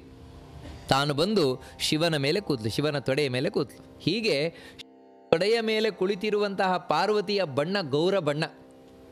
ಅದಕ್ಕೆ ಅವಳು ಗೌರಿ ಅಂತ ಕರೆಯಲ್ಪಡುತ್ತಾಳೆ. ಇನ್ನು ಆ ದೇಹ ಬಿಟ್ಟಿದ್ಲಲ್ಲ ನೋಡಿ, ಯಾಕಂದರೆ ಅವರೆಲ್ಲ ದೇವತೆಗಳು, ನಮ್ಮ ಆಗಲ್ಲ. ದೇಹ ಬಿಟ್ಲು ಅಂತ ಹೇಳಿದ್ರೆ ಆ ದೇಹ ಹೆಣ ಅಲ್ಲ. ಮತ್ತು ಅಲ್ಲೂ ಸ್ವಲ್ಪ ಪಾರ್ವತಿಯ ಸನ್ನಿಧಾನ ಇತ್ತು. ಆದರೆ ಎಷ್ಟು ಅಂತ ಹೇಳಿದ್ರೆ ನಡೆಯುವಷ್ಟು ಮಾತಾಡುವಷ್ಟೇ ಅಲ್ಲ. ಇವಾಗ ವಿಗ್ರಹದಲ್ಲಿ ಇರ್ತದಲ್ವ, ವಿಗ್ರಹದಲ್ಲಿ ದೇವಿ ಸನ್ನಿಧಾನ ಇರ್ತದೆ, ಆದರೆ ನಡೆಯೋಲ್ಲ, ಮಾತಾಡೋಲ್ಲ, ಏನಿಲ್ಲ. ಆದರೆ ನಾವು ನಮಸ್ಕಾರ ಮಾಡಿದರೆ, ಪೂಜೆ ಮಾಡಿದರೆ ನಮ್ಗೆ ಅನುಗ್ರಹ ಆಗುತ್ತೆ. ಆ ರೀತಿ ದೇವಿ ಸನ್ನಿಧಾನ ಇತ್ತು. ಈ ಶುಂಭರು ಉಪದ್ರ ಇವರ ತಡೆಯಲಾರದೆ ಎಲ್ಲ ಈ ಇಂದ್ರಾದಿ ದೇವತೆಗಳು ಹೋಗಿ ಪ್ರಾರ್ಥನೆ ಮಾಡಿಕೊಂಡಿದ್ದು ಆ ಕಪ್ಪು ದೇಹದ ಹತ್ರನೇ. ಅದರ ಮುಂದೆನೇ ನಿಂತ್ಕೊಂಡು ಪ್ರಾರ್ಥನೆ ಮಾಡ್ಕೊಂಡಿದ್ದ. ನಾವು ಪ್ರಸಿದ್ಧವಾದ ಸ್ತೋತ್ರಗಳನ್ನೆಲ್ಲ ಕೇಳ್ತೇವಲ್ಲ ದೇವಿ ಮಹಾತ್ಮೆಯಲ್ಲಿ. ಯಾ ದೇವಿ ಸರ್ವಭೂತೇಷು ವಿಷ್ಣುಮಾಯೇತಿ ಶಬ್ದಿದ ನಮಸ್ತಸ್ಯೇ ನಮಸ್ತಸ್ಯೇ ನಮಸ್ತಸ್ಯೇ ನಮೋ ನಮಃ. ಯಾ ದೇವಿ ಸರ್ವಭೂತೇಷು ಚೇತನೇತಿ ಭಿಧೀಯತೆ ನಮಸ್ತಸ್ಯೇ ನಮಸ್ತಸ್ಯೇ ನಮಸ್ತಸ್ಯೇ ನಮೋ ನಮಃ. ಈ ರೀತಿ ಎಲ್ಲ ಸ್ತೋತ್ರ ಮಾಡಿದ್ದು ಈ ದೇಹದ ಮುಂದೆ. ಎಲ್ಲ ದೇವತೆಗಳು ಈ ಇಂದ್ರಾದಿ ದೇವತೆಗಳೆಲ್ಲ. ಆದರೆ ಸ್ವಾರಸ್ಯ ಏನು ಅಂತ ಹೇಳಿದರೆ, ಇವರು ಆ ದೇಹದ ಮುಂದೆ ನಿಂತುಕೊಂಡು ಸ್ತೋತ್ರ ಮಾಡ್ತಾ ಇದ್ದಾರೆ. ಆವಾಗ ಈ ಗೌರಿ ಇದ್ದಾಳಲ್ವ, ಗೌರವರ್ಣದ ಪಾರ್ವತಿ ಸ್ನಾನ ಮಾಡಲಿಕ್ಕೆ ಹೊರಟಿದ್ದಾಳಂತೆ. ಆಕಾಶಗಂಗೆಯಲ್ಲಿ ಸ್ನಾನ ಮಾಡಲಿಕ್ಕೆ ಹೊರಟಿದ್ದಾಳಂತೆ. ಅವಳು ಹೊರಟವಳು ನೋಡ್ತಾರೆ, ಇವರು ಯಾಕೆ ಆ ದೇಹದ ಮುಂದೆ ನಿಂತ್ಕೊಂಡು ಯಾಕೆ ಸ್ತೋತ್ರ ಮಾಡ್ತಾ ಇದ್ದಾರೆ? ಯಾಕಂದರೆ ನಾನು ಇಲ್ಲಿದ್ದೇನೆ, ನನ್ನನ್ನು ಸ್ತೋತ್ರ ಮಾಡೋದು ಬಿಟ್ಟು ಅದರಲ್ಲಿ ಯಾಕೆ ಸ್ತೋತ್ರ ಮಾಡ್ತಾ ಇದ್ದೀರಿ ಅಂತ ಅವಳು ಕೇಳೇ ಬಿಟ್ಲು. ನೀವು ಯಾರನ್ನು ಸ್ತೋತ್ರ ಮಾಡ್ತಾ ಇದ್ದೀರಿ? ಯಾಕಂದರೆ ನನ್ನ ಸ್ತೋತ್ರ ಮಾಡೋದಾದರೆ ನಾನು ಇಲ್ಲಿದ್ದೇನಲ್ವ, ಪಾರ್ವತಿ ಇಲ್ಲಿದ್ದಾಳೆ ನಿಜವಾಗ್ಲೂ. ಇಲ್ಲಿ ಸ್ತೋತ್ರ ಮಾಡೋದು ಬಿಟ್ಟು ಆ ದೇಹದ ಮುಂದೆ ಸ್ತೋತ್ರ ಮಾಡ್ತಾ ಇದ್ದೀರಲ್ಲ ಅಂತ ಹೇಳಬೇಕಾದ್ರೆ ಆ ದೇಹ ಮಾತಾಡಿತು. ಆ ಕಪ್ಪು ಯಾವುದು ದೇಹ ಇದೆ ಅದು ಮಾತಾಡಿತು. ನನ್ನನ್ನು ಸ್ತೋತ್ರ ಮಾಡಿದ್ದು ಅಂತ ಹೇಳ್ತಾರೆ. ಪಾರ್ವತಿಯನ್ನು ಕುರಿತು ಆ ದೇಹದೊಳಗಿಂದ ಶಬ್ದ ಬಂತು, ನನ್ನನ್ನು ಅವರು ಸ್ತೋತ್ರ ಮಾಡಿದ್ದು ಅಂತ. ಇದು ಯಾವುದು ಅಂತ ಹೇಳಿದರೆ, ಇದು ಲಕ್ಷ್ಮಿಯ ಈ ದುರ್ಗಾ ರೂಪ, ಅದೇ ವಿಷ್ಣು ಮಾಯ ಅಂತ ಈ ದೇಹದಲ್ಲಿ ಪ್ರಕಟಗೊಂಡಿತ್ತು, ಇಲ್ಲಿ ಪ್ರಕಟಗೊಂಡಿತ್ತು. ಇಲ್ಲಿ ಪಾರ್ವತಿಯು ಕೂಡ ಇದ್ದಾಳೆ. ಇವಾಗ ನೋಡಿ, ಪಾರ್ವತಿಯು ಇದ್ದಾಳೆ, ಲಕ್ಷ್ಮಿಯ ದುರ್ಗಾ ರೂಪವೂ ಇದೆ. ಈ ರೂಪ ಏನಿದೆ ಇದೇ ಮಹಾಕಾಳಿ ರೂಪ, ಕಾಳಿ ರೂಪ ಅಂತ ಕರೀತಾರೆ ಇದನ್ನು. ಇವು ಯಾಕಂದರೆ ಕಪ್ಪು ವರ್ಣದಿಂದ ಕೂಡಿರುವಂತಹ ರೂಪ ಇದು. ನೋಡಿ, ಹೀಗೆ ಅವಳ ಕಪ್ಪು ದೇಹವು ಕೂಡ ವ್ಯರ್ಥವಾಗಲಿಲ್ಲ. ನಿಜವಾಗಲೂ ಕಾತ್ಯಾಯಿನಿಂದ ಅದನ್ನೇ ಕರೆಯುವಂಥದ್ದು, ಆ ದೇಹವನ್ನೇ. ಯಾವುದು ವಿಶೇಷವಾಗಿ ಕಪ್ಪು ವರ್ಣದಿಂದ ಕೂಡಿದೆ, ಯಾವುದು ಇನ್ನೊಂದು ಹೆಸರು ಕೌಶಿಕಿ ಅಂತನೂ, ಯಾಕಂದರೆ ಕೋಶದಿಂದ ಬಂದಲು, ಅದಕ್ಕೆ ಕೌಶಿಕಿಯಿಂದನೂ ಹೆಸರು ಅಂತ. ಇದೆಲ್ಲ ದೇವಿ ಮಹಾತ್ಮೆಯಲ್ಲಿ ಬರುವಂತಹ ಕಥೆ. ಹೀಗೆ ಅವಳು ಆ ಗೌರಿ ಆದ್ಲು, ಆ ಕಡೆ ಕಾಳಿಯೂ ಆದ್ಲು. ಪಾರ್ವತಿ ಗೌರಿ, ಉಮಾ ಕಾತ್ಯಾಯಿನಿ, ಗೌರಿ ದಾಕ್ಷಾಯಣಿ. ಇವಳೇ ದಾಕ್ಷಾಯಣಿ ಆದ್ಲು ಅಂತೇಳಿದರೆ, ಹಿಂದಿನ ಜನ್ಮದಲ್ಲಿ ಪಾರ್ವತಿಯೇ ದಕ್ಷನ ಮಗಳಾಗಿ ಸತಿಯಾಗಿ ಬಂದಳು. ಸತಿಯಾಗಿ ಬಂದು ಅಲ್ಲಿ ಶಿವನ ಸೇವೆಯನ್ನು ಮಾಡಿ, ವಿಶೇಷವಾಗಿ ಶಿವನ ಸೇವೆಯನ್ನು ಮಾಡಿ, ಶಿವನಿಗೆ ಆದ ಅವಮಾನವನ್ನು ಸಹಿಸಲಿಕ್ಕಾಗದೆ ತಾನು ಯೋಗ ಶಕ್ತಿಯಿಂದ ಪ್ರಾಣವನ್ನು ತ್ಯಾಗ ಮಾಡಿದ್ಲು. ಅವಳೇ ದಾಕ್ಷಾಯಣಿ. ನೋಡಿ, ವಾಸ್ತವಿಕವಾಗಿ ದಾಕ್ಷಾಯಣಿ ಅಂತ ಹೇಳ್ತಾರೆ. ದಾಕ್ಷಾಯಣಿ ಎನ್ನುವಂತಹ ಶಬ್ದ ಒಂದು ಅರ್ಥದಲ್ಲಿ ಪಾರ್ವತಿಗೆ ಇಷ್ಟವಾದದ್ದು, ಒಂದು ಅರ್ಥದಲ್ಲಿ ಇಷ್ಟ ಅಲ್ಲ ಅದು ಪಾರ್ವತಿಗೆ. ಯಾಕಂತ ಹೇಳಿದ್ರೆ ಅವಳು ದೇಹ ತ್ಯಾಗ ಮಾಡಲಿಕ್ಕೆ ಕಾರಣವೇ ಅದು. ಸತಿಯಾಗಿದ್ದಾಗ ದೇಹ ತ್ಯಾಗ ಮಾಡಲಿಕ್ಕೆ ಕಾರಣವೇ ಅದು. ದಕ್ಷನ ಮಗಳು, ದಕ್ಷ ಅಂತ ಹೇಳಿದ್ರೇನ ಸಮರ್ಥ, ಆ ದಕ್ಷನಾದ ಮಗಳವಳು, ಅದು ಸರಿಯೇ. ಆದರೆ ಅವಳು ದೇಹ ತ್ಯಾಗ ಮಾಡಬೇಕಾದ್ರೆ ಅದನ್ನು ಹೇಳ್ತಾಳೆ ಸತಿಯಾಗಿದ್ದಾಗ. ಯಾಕೋಸ್ಕರ ಅಂದರೆ, ನನ್ನ ಗಂಡನಿಗೆ ಅವಮಾನ ಮಾಡಿದ್ರು, ಒಂದು ಶಿವನಿಗೆ ಅವಮಾನ ಮಾಡಿದರು. ಯಾಕಂತ ಹೇಳಿದ್ರೆ ಯಜ್ಞದಲ್ಲಿ ಶಿವನಿಗೆ ಆಹುತಿಯೇ ಇಲ್ಲ, ಶಿವನಿಗೆ ಆಹುತಿ ಇಲ್ಲ, ಶಿವನಿಗೆ ಬೆಲೆ ಇಲ್ಲ, ಶಿವನನ್ನು ಕರೆದೂ ಇಲ್ಲ ದಕ್ಷ. ಅಲ್ಲಿ ಯಜ್ಞದಲ್ಲಿ ಆಹುತಿ ಕೊಡ್ತಾರ, ಅದನ್ನು ಕೂಡ ಕೊಡಲಿಲ್ಲ. ಆವಾಗ ಪ್ರತಿಭಟನೆಯನ್ನು ಮಾಡಿದ್ಲು. ಪ್ರತಿಭಟನೆಯನ್ನು ಮಾಡಿ ಕಡೆಗೆ ಹೇಳಿದ್ದವಳು ಅದನ್ನೇ, ನನ್ನ ಗಂಡ ಶಿವ ನನ್ನೊಟ್ಟಿಗೆ ಮಾತಾಡ್ತಾ ಇರ್ತಾರೆ, ಮಾತಾಡ್ತಾ ಮಾತಾಡ್ತಾ ಸಂತೋಷದಿಂದ ಖುಷಿಯಲ್ಲಿ ತಮಾಷೆಯಲ್ಲಿ ಮಾತಾಡ್ತಾ ಅಪ್ಪಿತಪ್ಪಿ ಎಲ್ಲಾದರೂ ದಾಕ್ಷಾಯಣಿ ಅಂತ ಹೇಳಿಬಿಟ್ರೆ ಆಮೇಲೆ ಸೈಲೆಂಟ್ ಅಂತ ಶಿವ, ಮಾತಾಡೋದೇ ಇಲ್ವಂತೆ. ಯಾಕೆ ಅಂತ ಹೇಳಿದ್ರೆ, ದಾಕ್ಷಾಯಣಿ ಅಂದ್ರೆ ಅರ್ಥ ಏನಂದ್ರೆ ರಕ್ಷಣ ಮಗಳು ಅಂತ. ದಕ್ಷನ ಮಗಳು ಅಂತ ಹೇಳಿ ಕೇಳಿದ ಕೂಡಲೇ ಸೈಲೆಂಟ್ ಆಗಿಬಿಡ್ತಾನೆ. ಯಾಕಂತ ಹೇಳಿದ್ರೆ ಇವಳು ತಂದೆ ನೆನಪಾಯಿತು, ದಕ್ಷನ ನೆನಪಾಯಿತು. ದಕ್ಷ ಶಿವನಿಗೆ ಅವಮಾನ ಮಾಡಿದ್ದಾನೆ, ಅದಕ್ಕೋಸ್ಕರ ತಾನು ಬೇಜಾರು ಮಾಡ್ಕೊಂಡ್ಬಿಡ್ತಾನೆ. ಅದನ್ನು ನೋಡಿದಾಗ ನನಗೆ ತುಂಬ ಬೇಜಾರಾಗುತ್ತೆ. ಅಯ್ಯೋ, ನನ್ನ ಗಂಡನಿಗೆ ನಾನು ಇಷ್ಟು ಬೇಜಾರು ಮಾಡ್ತೇನಲ್ವ. ಕಾರಣ ಏನು ಅಂತ ಹೇಳಿದ್ರೆ ದಕ್ಷನ ಮಗಳಾಗಿ ಬಂದದ್ರಿಂದಾಗಿ, ದಕ್ಷನ ಮಗಳಾಗಿ ಬಂದದ್ರಿಂದಲೇ ನನ್ನ ಗಂಡನಿಗೆ ಇಷ್ಟು ಬೇಜಾರಾಗತ್ತಲ್ವಾ ಅಂತ ಹೇಳಿ ಅದಕ್ಕೆ ನಿನ್ನಿಂದ ಬಂದ ಈ ದೇಹವೇ ಬೇಡ ಅಂತ ಹೇಳಿ ತಾನು ತ್ಯಾಗ ಮಾಡಿ ಹೋದ್ಲು. ಆ ದೇಹವನ್ನು ತ್ಯಾಗ ಮಾಡಿದ್ಲು ದಾಕ್ಷಾಯಿಣಿ. ಆದರೆ ವಿಷಯ ಏನು ಅಂತ ಹೇಳಿದ್ರೆ ಆ ಒಂದು ಸಂದರ್ಭದಲ್ಲಷ್ಟೇ ತಪ್ಪು ಮಾಡಿದ ಶಿವ, ಈ ದಕ್ಷ. ಆಮೇಲೆ ಸರಿಯಾದ, ಆಮೇಲೆ ತಾನೇ ಶಿವನ ಹತ್ರ ಕ್ಷಮೆಯನ್ನು ಯಾಚಿಸಿದ. ಯಾಕಂದರೆ ತಲೆಯನ್ನು ಕಡಿದ ಮೇಲೆ ಆ ದಕ್ಷಾಧ್ವರದಲ್ಲಿ, ಆಮೇಲೆ ಬೇರೆ ಹೋತದ ಈ ನನ್ನ ತಲೆಯನ್ನು, ಆಡಿನ ತಲೆಯನ್ನಿಟ್ಟರು. ಅದಿಟ್ಟ ಮೇಲೆ ಕ್ಷಮೆಯನ್ನು ಯಾಚಿಸಿದ. ನನ್ನಿಂದ ತಪ್ಪಾಯಿತು, ಕ್ಷಮಿಸಬೇಕು ಅಂತ ಪಶ್ಚಾತ್ತಾಪಪಟ್ಟ. ಅಯ್ಯೋ, ನಾನು ಇಂಥ ಮಗಳನ್ನು ಕಳ್ಕೊಂಡ್ಬಿಟ್ಟೆ ಅಲ್ವಾ ಅಂತ. ಅಂತಹ ದಕ್ಷನ ಮಗಳಾದದ್ದು ಇವಳಿಗೆ ಶ್ರೇಷ್ಠವೇ. ಯಾಕಂದರೆ ದೊಡ್ಡ ದೇವರ ಭಕ್ತ ಅವನು. ದಕ್ಷ ವಿಷ್ಣುವಿನ ಭಕ್ತ, ದೊಡ್ಡ ಭಕ್ತ. ಆ ದೃಷ್ಟಿಯಲ್ಲಿ ಸರಿಯಾದದ್ದೇ ದಾಕ್ಷಾಯಿಣಿ ಅಂತ ಕರೆಯುವಂಥದ್ದು. ಅದಕ್ಕೆ ದಾಕ್ಷಾಯಿಣಿ ಅಂತ ಇಲ್ಲಿ ಹೇಳ್ತಾರೆ. ದಕ್ಷನ ಮಗಳಾಗಿ ಬಂದವಳೇ, ಹಿಂದಿನ ಜನ್ಮದಲ್ಲಿ ಸತಿಯಾದವಳೇ, ಶಿವನ ಅಷ್ಟು ಸೇವೆ ಮಾಡಿದವಳೇ, ಅದರ ಫಲವಾಗಿಯೇ ಮುಂದೆ ಪಾರ್ವತಿಯಾಗಿ ತಾನು ಬಂದು ಶಿವನನ್ನು ವರಿಸಿದವಳೇ. ನಂತರ ಹಿಮವಂತಗಿರಿಯ ಕುಮಾರಿ, ಇದು ಪಾರ್ವತಿ. ಪಾರ್ವತಿ ಎನ್ನುವಂತಹ ಶಬ್ದದ ಸ್ಪಷ್ಟವಾದ ಅರ್ಥ ಅದು. ಪರ್ವತರಾಜನ ಮಗಳಾಗಿ ಬಂದವಳು ವಿಶೇಷವಾಗಿ. ಯಾಕಂತೇಳಿದ್ರೆ ಶಿವನನ್ನು ಮದುವೆ ಆಗಲಿಕ್ಕೋಸ್ಕರವೇ. ನೋಡಿ ಎಲ್ಲಿವರೆಗೆ ಅಂತ ಹೇಳಿದರೆ ನಮ್ಮಲ್ಲಿ ಮದುವೆ ಆಗತ್ತೆ. ಯಾಕೋಸ್ಕರ ಮದುವೆ ಅಂದರೆ ನಮ್ಮ ಮಂಗಳಕ್ಕೋಸ್ಕರ, ಗಂಡನಿಗೆ ಹೆಂಡತಿಗೆ ಒಳ್ಳೆದಾಗಬೇಕಲ್ವ, ಅದಕ್ಕೋಸ್ಕರ. ಹೊರತು ಲೋಕಕ್ಕೆ ನಮ್ಮಿಂದ ಏನಾಗುತ್ತೋ ಇಲ್ವೋ ಗೊತ್ತಿಲ್ಲ. ಆದರೆ ನೋಡಿ ದೇವತೆಗಳ ಒಂದು ವಿವಾಹವು ಕೂಡ ಲೋಕ ಕಲ್ಯಾಣಕ್ಕೆ ಸಂಬಂಧಪಟ್ಟಾಗಿ. ಶಿವನನ್ನು ಪಾರ್ವತಿ ತಾನು ವರಿಸಿದ್ಲು, ಮದುವೆ ಆದ್ಲು. ಯಾಕೋಸ್ಕರ ಅಂದರೆ ಲೋಕ ಕಲ್ಯಾಣಕ್ಕೋಸ್ಕರ. ಯಾಕಂದರೆ ತಾರಕಾಸುರ ಒಬ್ಬ ಇದ್ದ. ಈ ತಾರಕಾಸುರ ಶಿವನ ಮಗನಿಂದಲೇ ಅವನು ಸಾಯುವು. ಯಾಕಂದರೆ ವರ ಪಡೆದಿದ್ದ, ನಾನು ಶಿವನ ಮಗನಿಂದಲೇ ಸಾಯಬೇಕು ಅಂತ. ಶಿವನಿಗೆ ಈಗಾಗಲೇ ಸತಿ ಹೊರಟೋಗಿದ್ದಾಳೆ, ಬೇರೆ ಯಾರೂ ಹೆಂಡತಿ ಇಲ್ಲ. ಅಂಥ ಸಂದರ್ಭದಲ್ಲಿ ಶಿವನಿಗೆ ಮದುವೆ ಆದರೆ ಮಾತ್ರ ಲೋಕದಲ್ಲಿ ಆ ತಾರಕಾಸುರನ ಸಂಹಾರ ಆಗುತ್ತೆ. ಅದಕ್ಕೋಸ್ಕರ ಪಾರ್ವತಿಯನ್ನು ವಿವಾಹವಾದ. ನೋಡಿ ಈ ರೀತಿ ಶಿವನನ್ನು ಪಾರ್ವತಿ ವಿವಾಹವಾಗಿ ಲೋಕಕ್ಕೆ ಕಲ್ಯಾಣವನ್ನು ಉಂಟು ಮಾಡಿದ್ಲು, ಮಂಗಳವನ್ನು ಉಂಟು ಮಾಡಿದ್ಲು. ಯಾಕಂದರೆ ತಾರಕಾಸುರನ ಸಂಹಾರಕ್ಕೆ ಕಾರಣನಾದ ಷಣ್ಮುಖನನ್ನು ತಾನು ಹುಟ್ಟಿಸುವ ಮೂಲಕ, ಜನ್ಮವನ್ನು ಕೊಡುವ ಮೂಲಕ. ಅದಕ್ಕಾಗಿಯೇ ಮುಂದೆ ಹೇಳ್ತಾರೆ ಅವಳು ಅತ್ಯಂತ ಮಂಗಳಮಯವಾದವಳು ಅಂತ ಹೇಳಿ. ಹೀಗೆ ಲೋಕ ಕಲ್ಯಾಣಕ್ಕಾಗಿ ತಾನು ಪರ್ವತರಾಜನ ಕುಮಾರಿ ಪಾರ್ವತಿಯಾಗಿ ಬಂದು ವಿವಾಹವಾದ್ಲು ಶಿವನನ್ನು. ಇಂಥವಳ ಹತ್ರ ಪ್ರಾರ್ಥನೆ ಮಾಡಿಕೊಳ್ಳುವುದೇನು? ವಿಜಯದಾಸರು ಬಹಳ ಸುಂದರವಾಗಿ ಪ್ರಾರ್ಥನೆ ಮಾಡಿಕೊಳ್ತಾರೆ. ರಮೆಯ ರಸನ ಪದ ಕಮಲ ಮಧುಪೆ ನಿತ್ಯ ಅಮರ ವಂದಿತೆ ಗಜ ಗಮನೆ ಭವಾನಿ ಉಮಾ ಕಾತ್ಯಾಯನಿ ಗೌರಿ ದಾಕ್ಷಾಯಣಿ ಹಿಮವಂತಗಿರಿಯ ಕುಮಾರಿ. ವಿಶೇಷವಾಗಿ ರಮೆಯರಸನ ಪದ ಕಮಲ ಮಧುಪೆ. ವಿಜಯದಾಸರು ಬಹಳ ಸುಂದರವಾಗಿ ಸ್ತೋತ್ರವನ್ನು ಮಾಡ್ತಾಳೆ ಪಾರ್ವತಿಯನ್ನು. ಅಂದರೆ ಸಾಮಾನ್ಯವಾಗಿ ಈ ವಿಷಯ ನಮಗೆ ಗೊತ್ತಿಲ್ಲ. ನಾವೇನಂತ ಹೇಳಿದ್ರೆ ಪಾರ್ವತಿ ಶಿವನ ಭಕ್ತೆ ಅಂತ ತಿಳ್ಕೊಂಡಿದ್ದೇವೆ. ಹೌದು, ಸತ್ಯವೇ. ಯಾಕಂತ ಹೇಳಿದ್ರೆ ಅವಳು ಮಹಾಪತಿವ್ರತ ಶಿರೋಮಣಿ ಪಾರ್ವತಿ. ತನ್ನ ಪತಿಯಾದ ಶಿವನನ್ನು ಅಷ್ಟು ಆರಾಧನೆ ಮಾಡುವಂಥವಳು. ಅಷ್ಟೇ ಅಲ್ಲ, ಅದಕ್ಕಿಂತ ಇನ್ನೂ ವಿಶೇಷವಾಗಿ ಹೇಳ್ತಾರೆ ರಮೆಯರಸನ ಪದ ಕಮಲ ಮಧುಪೆ. ರಮೆಯರಸ ಅಂತ ಹೇಳಿದ್ರೆ ನಾರಾಯಣ. ಆ ನಾರಾಯಣನ ಪದಕಮಲ ಅಂದರೆ ಪಾದಕಮಲ. ಆ ಪಾದಕಮಲದಲ್ಲಿ ದುಂಬಿಯಂತೆ ಇರುವವಳು ಅಂತ ಹೇಳಿದ್ರೆ ಯಾವತ್ತೂ ನಾರಾಯಣನನ್ನು ಆರಾಧನೆ ಮಾಡ್ತಾ ಇರುವಂಥವಳು. ಹೇಗಂತ ಹೇಳಿದ್ರೆ ಲಕ್ಷ್ಮಿಯಿಂದ ಸಹಿತನಾದ ನಾರಾಯಣ, ಲಕ್ಷ್ಮಿಯ ಒಳಗಿರುವ ನಾರಾಯಣ ವಿಶೇಷವಾಗಿ ಆರಾಧನೆಯನ್ನು ಮಾಡ್ತಾ ಇರುವಂಥವಳು ಅಂತ. ವಾಸ್ತವಿಕವಾಗಿ ಇದು ವೇದಗಳಲ್ಲಿ ವಿಶೇಷವಾಗಿ ಹೇಳಲ್ಪಟ್ಟಿದೆ. ಆದರೆ ಮೇಲು ನೋಟಕ್ಕೆ ಕಾಣೋಲ್ಲ ನಮಗೆ. ವಿಜಯದಾಸರು ಬಹಳ ಸ್ಪಷ್ಟವಾಗಿ ಹೇಳ್ತಾರೆ. ನಾವು ಹೇಳಿದರೆ ಆಭಾಸ ಆಗ್ತಾ ಇತ್ತು. ನೋಡಿ, ವಿಜಯದಾಸರು ದೇವರನ್ನು ಕಂಡವರು, ಪರೋಕ್ಷ ಜ್ಞಾನಿಗಳು ಅಂತ. ಯಾಕಂದರೆ ಇದು ಬರೀ ಶಬ್ದ ಮಾತ್ರ ಅಲ್ಲ, ಮತ್ತು ಅವರ ಪದ್ಯಗಳೇ ಇದೆ. ದೇವರನ್ನು ಕಂಡ ಅನುಭವದ ಪದ್ಯಗಳು ವಿಜಯದಾಸರದ್ದು. ಅಂತರಂಗದ ಕದವು ತೆರೆಯಿತಿಂದು ಸ್ಪಷ್ಟ ಹೇಳ್ಕೊಳ್ತಾರೆ. ನನಗೆ ಒಳಗಿನಿಂದ ದೇವರ ದರ್ಶನ ಹೇಗಾಯಿತು, ಏನು ಕತೆ ಅಂತೆಲ್ಲ.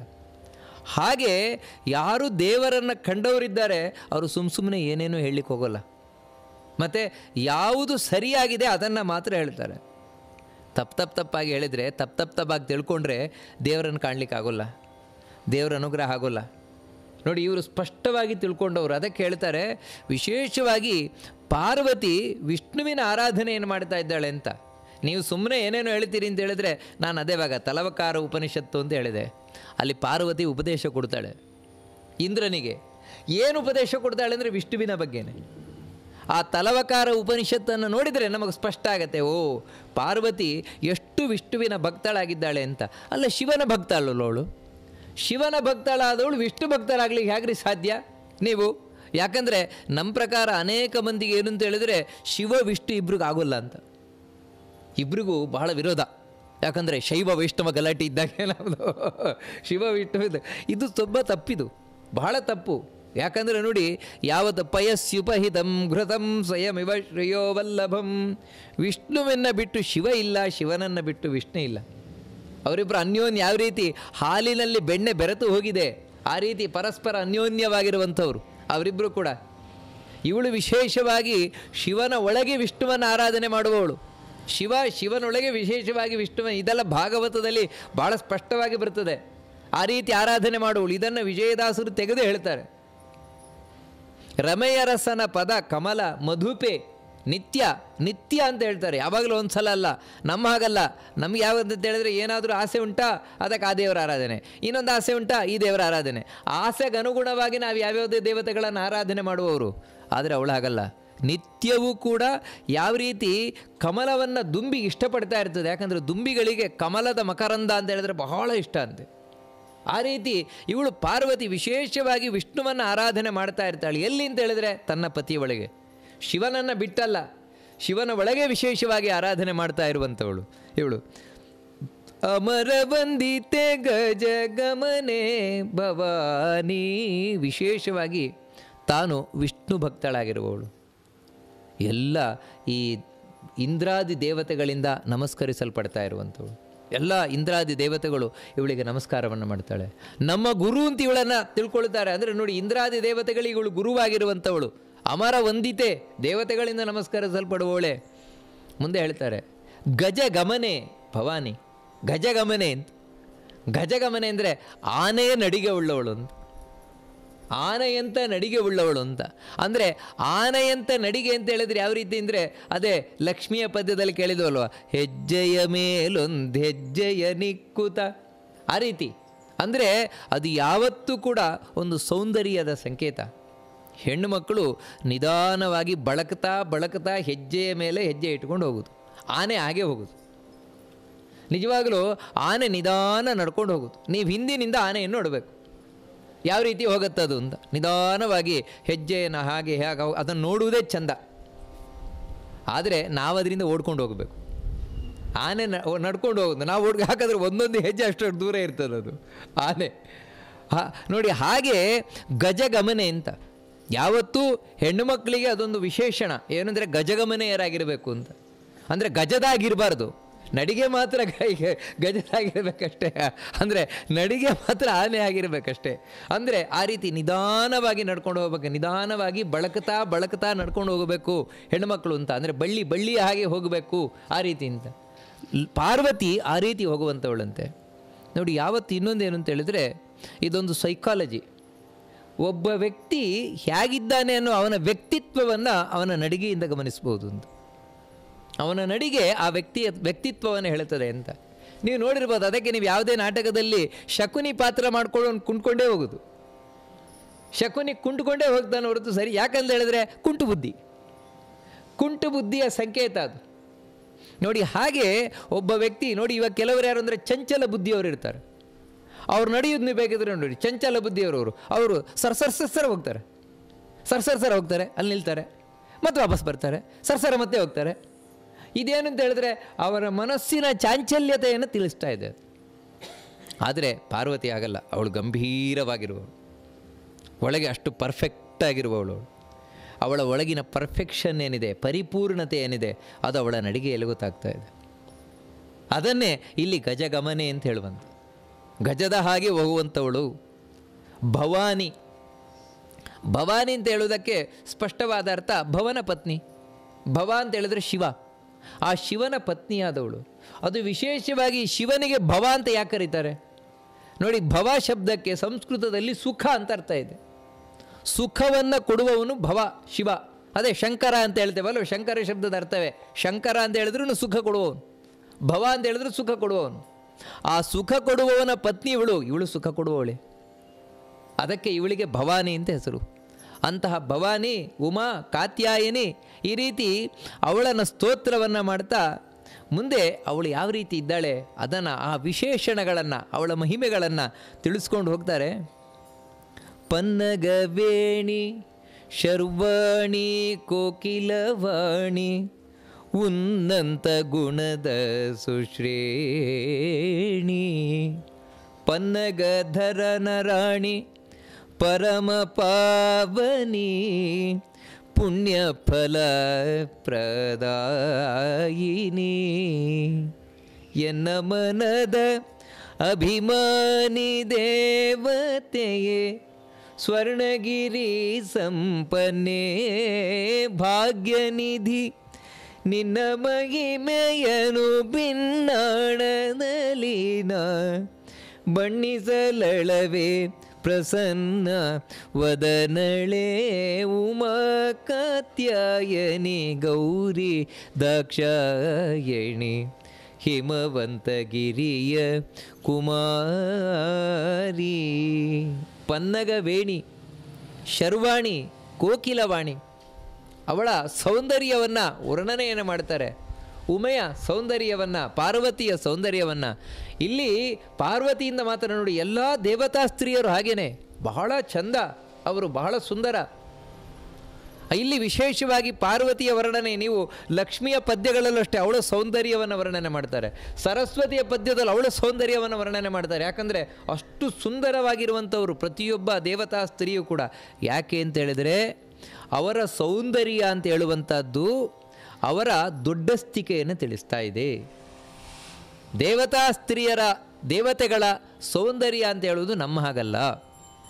ಯಾಕಂತ ಹೇಳಿದರೆ ನಮ್ಮಲ್ಲಿ ಸೌಂದರ್ಯ ಅಂತ ಹೇಳುವಂಥದ್ದು ಕೇವಲ ದೇಹದ ಗುಣ ಅಷ್ಟೇ, ಅದು ದೇಹದ ಗುಣ, ಅದು ಇನ್ನೇನು ನಮಗೆ ಸಂಬಂಧಪಟ್ಟದ್ದಲ್ಲ ಅಂತ ಹೇಳಿದ್ರೆ, ಒಳಗೆ ಜೀವನಿಗೆ ಸಂಬಂಧಪಟ್ಟದ್ದಲ್ಲ. ಯಾರು ಕೆಟ್ಟ ಗಂಡಿಸ್ಬೇಕಾದ್ರೆ ಇಡ್ಬೋದು, ಕೆಟ್ಟ ಹೆಂಗಸ್ಬೇಕಾದ್ರೆ ಇಡ್ಬೋದು, ಯೌವನದಲ್ಲಿ ಚಂದವೇ. ಅದರಿಂದಾಗಿ ಚಂದ ಕಂಡು ಕೂಡಲೇ ಇವರು ಬಹಳ ಒಳ್ಳೆ ಹೆಣ್ಮಕ್ಳು, ಬಹಳ ಒಳ್ಳೆ ಗಂಡು ಮಕ್ಕಳು ಹೇಳಿಕ್ಕೆ ಬರೋಲ್ಲ. ಅದೇ ನೋಡಿ, ಕೆಲವು ಸಲ ಪಾಪ ತುಂಬ ಒಳ್ಳೆಯವರೇ ನೋಡಲಿಕ್ಕೆ ಕೆಟ್ಟದಾಗಿ ಕಾಣ್ತಾ ಇರ್ಬೋದು. ಪಾಪ ಹೆಣ್ಮಕ್ಳು ಕೂಡ ಅಷ್ಟೇ, ತುಂಬ ಒಳ್ಳೆಯವರು ನೋಡ್ಲಿಕ್ಕೆ ಮಾತ್ರ ಕೆಟ್ಟದಾಗಿ ಕಾಣ್ಬೋದು. ಯಾಕೆ ಅಂತ ಹೇಳಿದ್ರೆ ರೋಗ ರುಜಿನ ಬಂದು ನೋಡಿ ಈ ರೀತಿ. ಯಾಕಂತ ಹೇಳಿದ್ರೆ ಈ ದೇಹಕ್ಕೆ ಸಂಬಂಧಪಟ್ಟದ್ದು ಸೌಂದರ್ಯ ಅಂತ ಹೇಳುವುದು ಈ ಲೋಕದಲ್ಲಿ ದೇಹಕ್ಕೆ ಸಂಬಂಧಪಟ್ಟದ್ದು. ಆದರೆ ದೇವಲೋಕದಲ್ಲಿ ಹಾಗಲ್ಲ. ದೇವಲೋಕದಲ್ಲಿ ಸೌಂದರ್ಯ ಅಂತ ಹೇಳುವುದು ಅವರಿಗೆ ಸಂಬಂಧಪಟ್ಟದ್ದು, ಜೀವನಿಗೆ ಸಂಬಂಧಪಟ್ಟದ್ದು. ನೋಡಿ, ಅದಕ್ಕಾಗಿ ಪಾರ್ವತಿ ಅಥವಾ ಲಕ್ಷ್ಮೀ ಸರಸ್ವತಿ ಯಾವುದೋ ಒಂದು ಕಾಲದಲ್ಲಿ ಮಾತ್ರ ಚೆಂದ ಕಾಣಿಸ್ತಾರೆ ಅಂತಲ್ವ? ಹಾಗಲ್ಲ. ನಮ್ಮಲ್ಲಿ ಹೇಗಂತ ಹೇಳಿದ್ರೆ ಹುಟ್ಟಿದಾಗೇನು ಚೆನ್ನಾಗಿರೋಲ್ಲ. ಹುಟ್ಟಿದಾಗಿರುವುದು ಒಂದು ಹೆಗಣದ ಮರಿ ಇದ್ದಾಗೇ ಅಥವಾ ಒಂದು ಮಂಗನ ಮರಿ ಇದ್ದಾಗೆ ಇರುವಂಥದ್ದು. ಯೌವನ ಬರ್ತಾ ಬರ್ತಾ ಬರ್ತಾ ಏನೋ ಒಂಥರ ಚೆಂದ ಕಾಣಲಿಕ್ಕೆ ಶುರುವಾಗುತ್ತೆ ಯೌವನದಲ್ಲಿ. ಅದು ಯಾವುದು ಕೂಡ ಅಷ್ಟೇ ನೋಡಿ, ಒಂದು ಹೂವು ಕೂಡ ಅಷ್ಟೇ. ಯಾವ ಜಾತಿ ಬೇಕಾದರೂ ಹೂವಿರಲಿ, ಮೊಗ್ಗೆಯಲ್ಲಿ ಅಂತ ಅದೇನು ಚೆನ್ನಾಗಿರೋಲ್ಲ. ಅರಳ್ತಾ ಅರಳ್ತಾ ಅರಳ್ತಾ ಬಂದಾಗೆ ಚೆಂದ ಕಾಣಿಸ್ಲಿಕ್ಕೆ ಶುರುವಾಗುತ್ತೆ. ಹಾಗೆಯೇ ಎಲ್ಲಿವರೆಗೆ ಅಂದರೆ ಒಂದು 30-40 ತನಕ ಹಬ್ಬಬ್ಬ ಅಂತ ಹೇಳಿದ್ರೆ, ಯಾಕಂದರೆ ದೇಹದ ಗುಣ ಅದು. ಆಮೇಲೆ ಏನು ಅಂತ ಹೇಳಿದ್ರೆ ಸಾಮಾನ್ಯ ಇಳಿಕೆಯೇ, ಸೌಂದರ್ಯದ ಇಳಿಕೆಯೇ. ಆಮೇಲೆ ಸೌಂದರ್ಯ ಅಂತಿರೋಲ್ಲ.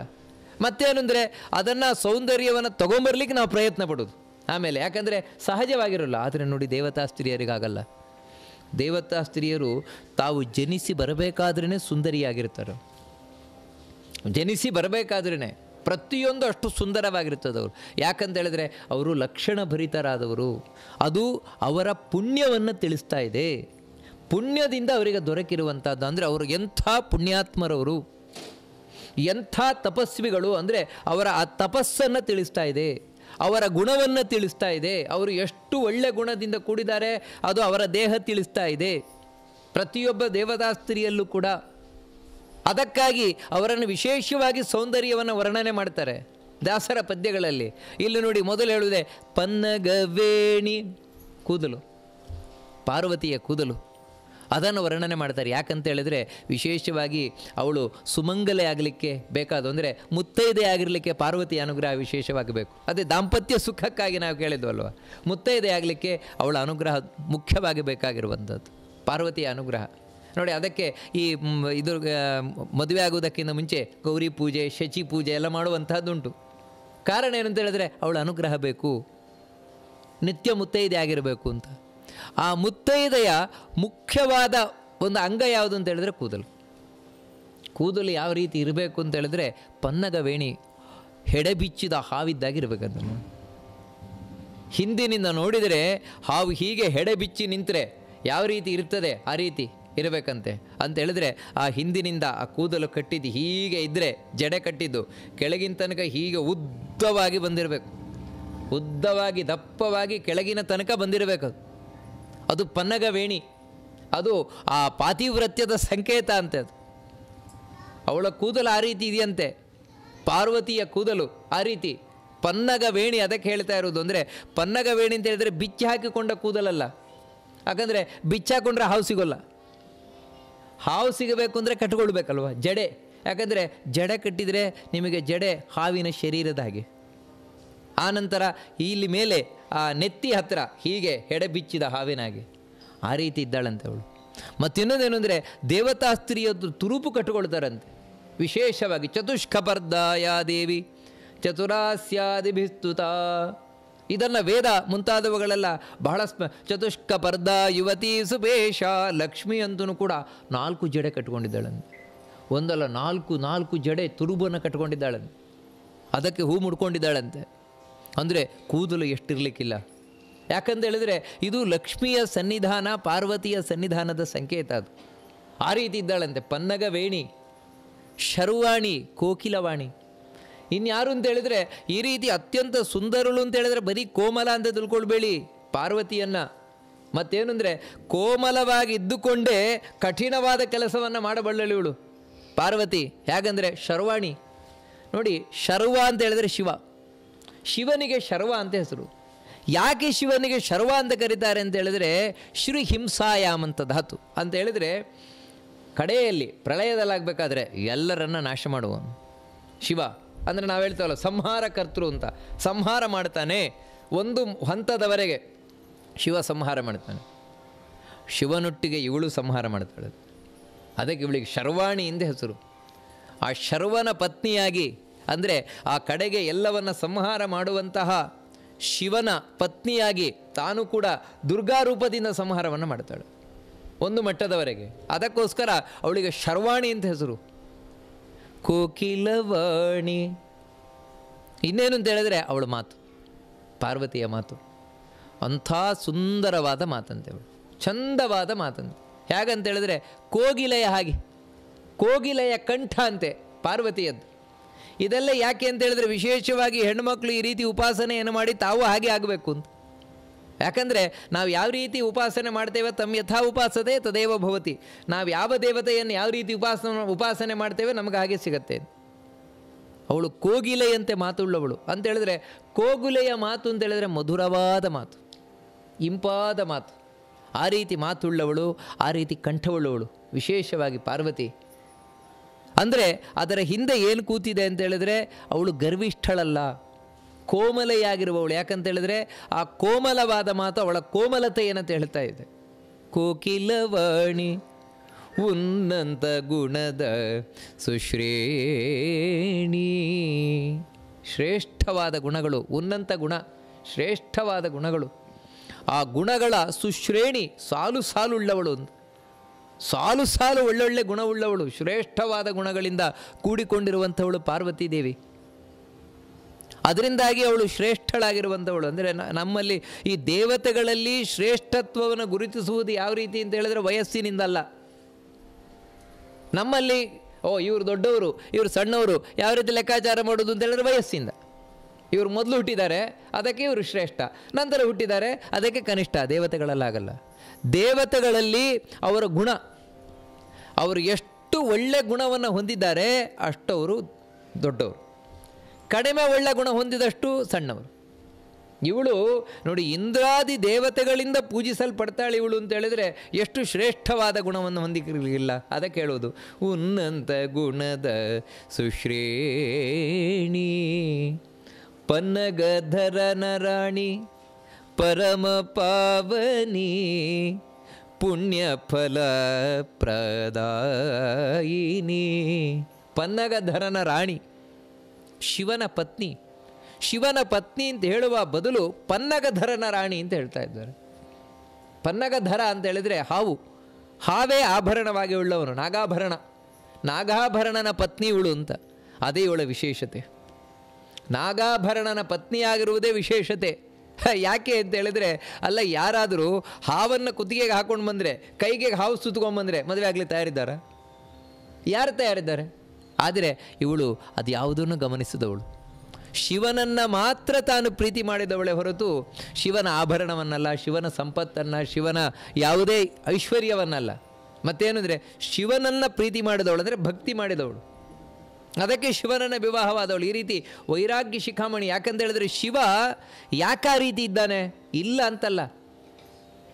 ತ್ವಮೇವ ಕಿಲ ಕಾಮಧಕ್ ಸಕಲ ಕಾಮ ಮಾ ಪೂರಯನ್, ಅಥವಾ ತ್ವಮೇವ ಕಿಲ ಕಾಮಧುಕ್ ಸಕಲ ಕಾಮ ಮಾ ಪೂರಯನ್.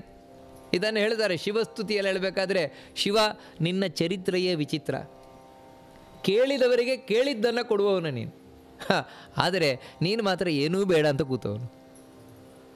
ನೋಡಿ, ಇದು ವಿಚಿತ್ರ ಶಿವನದ್ದು.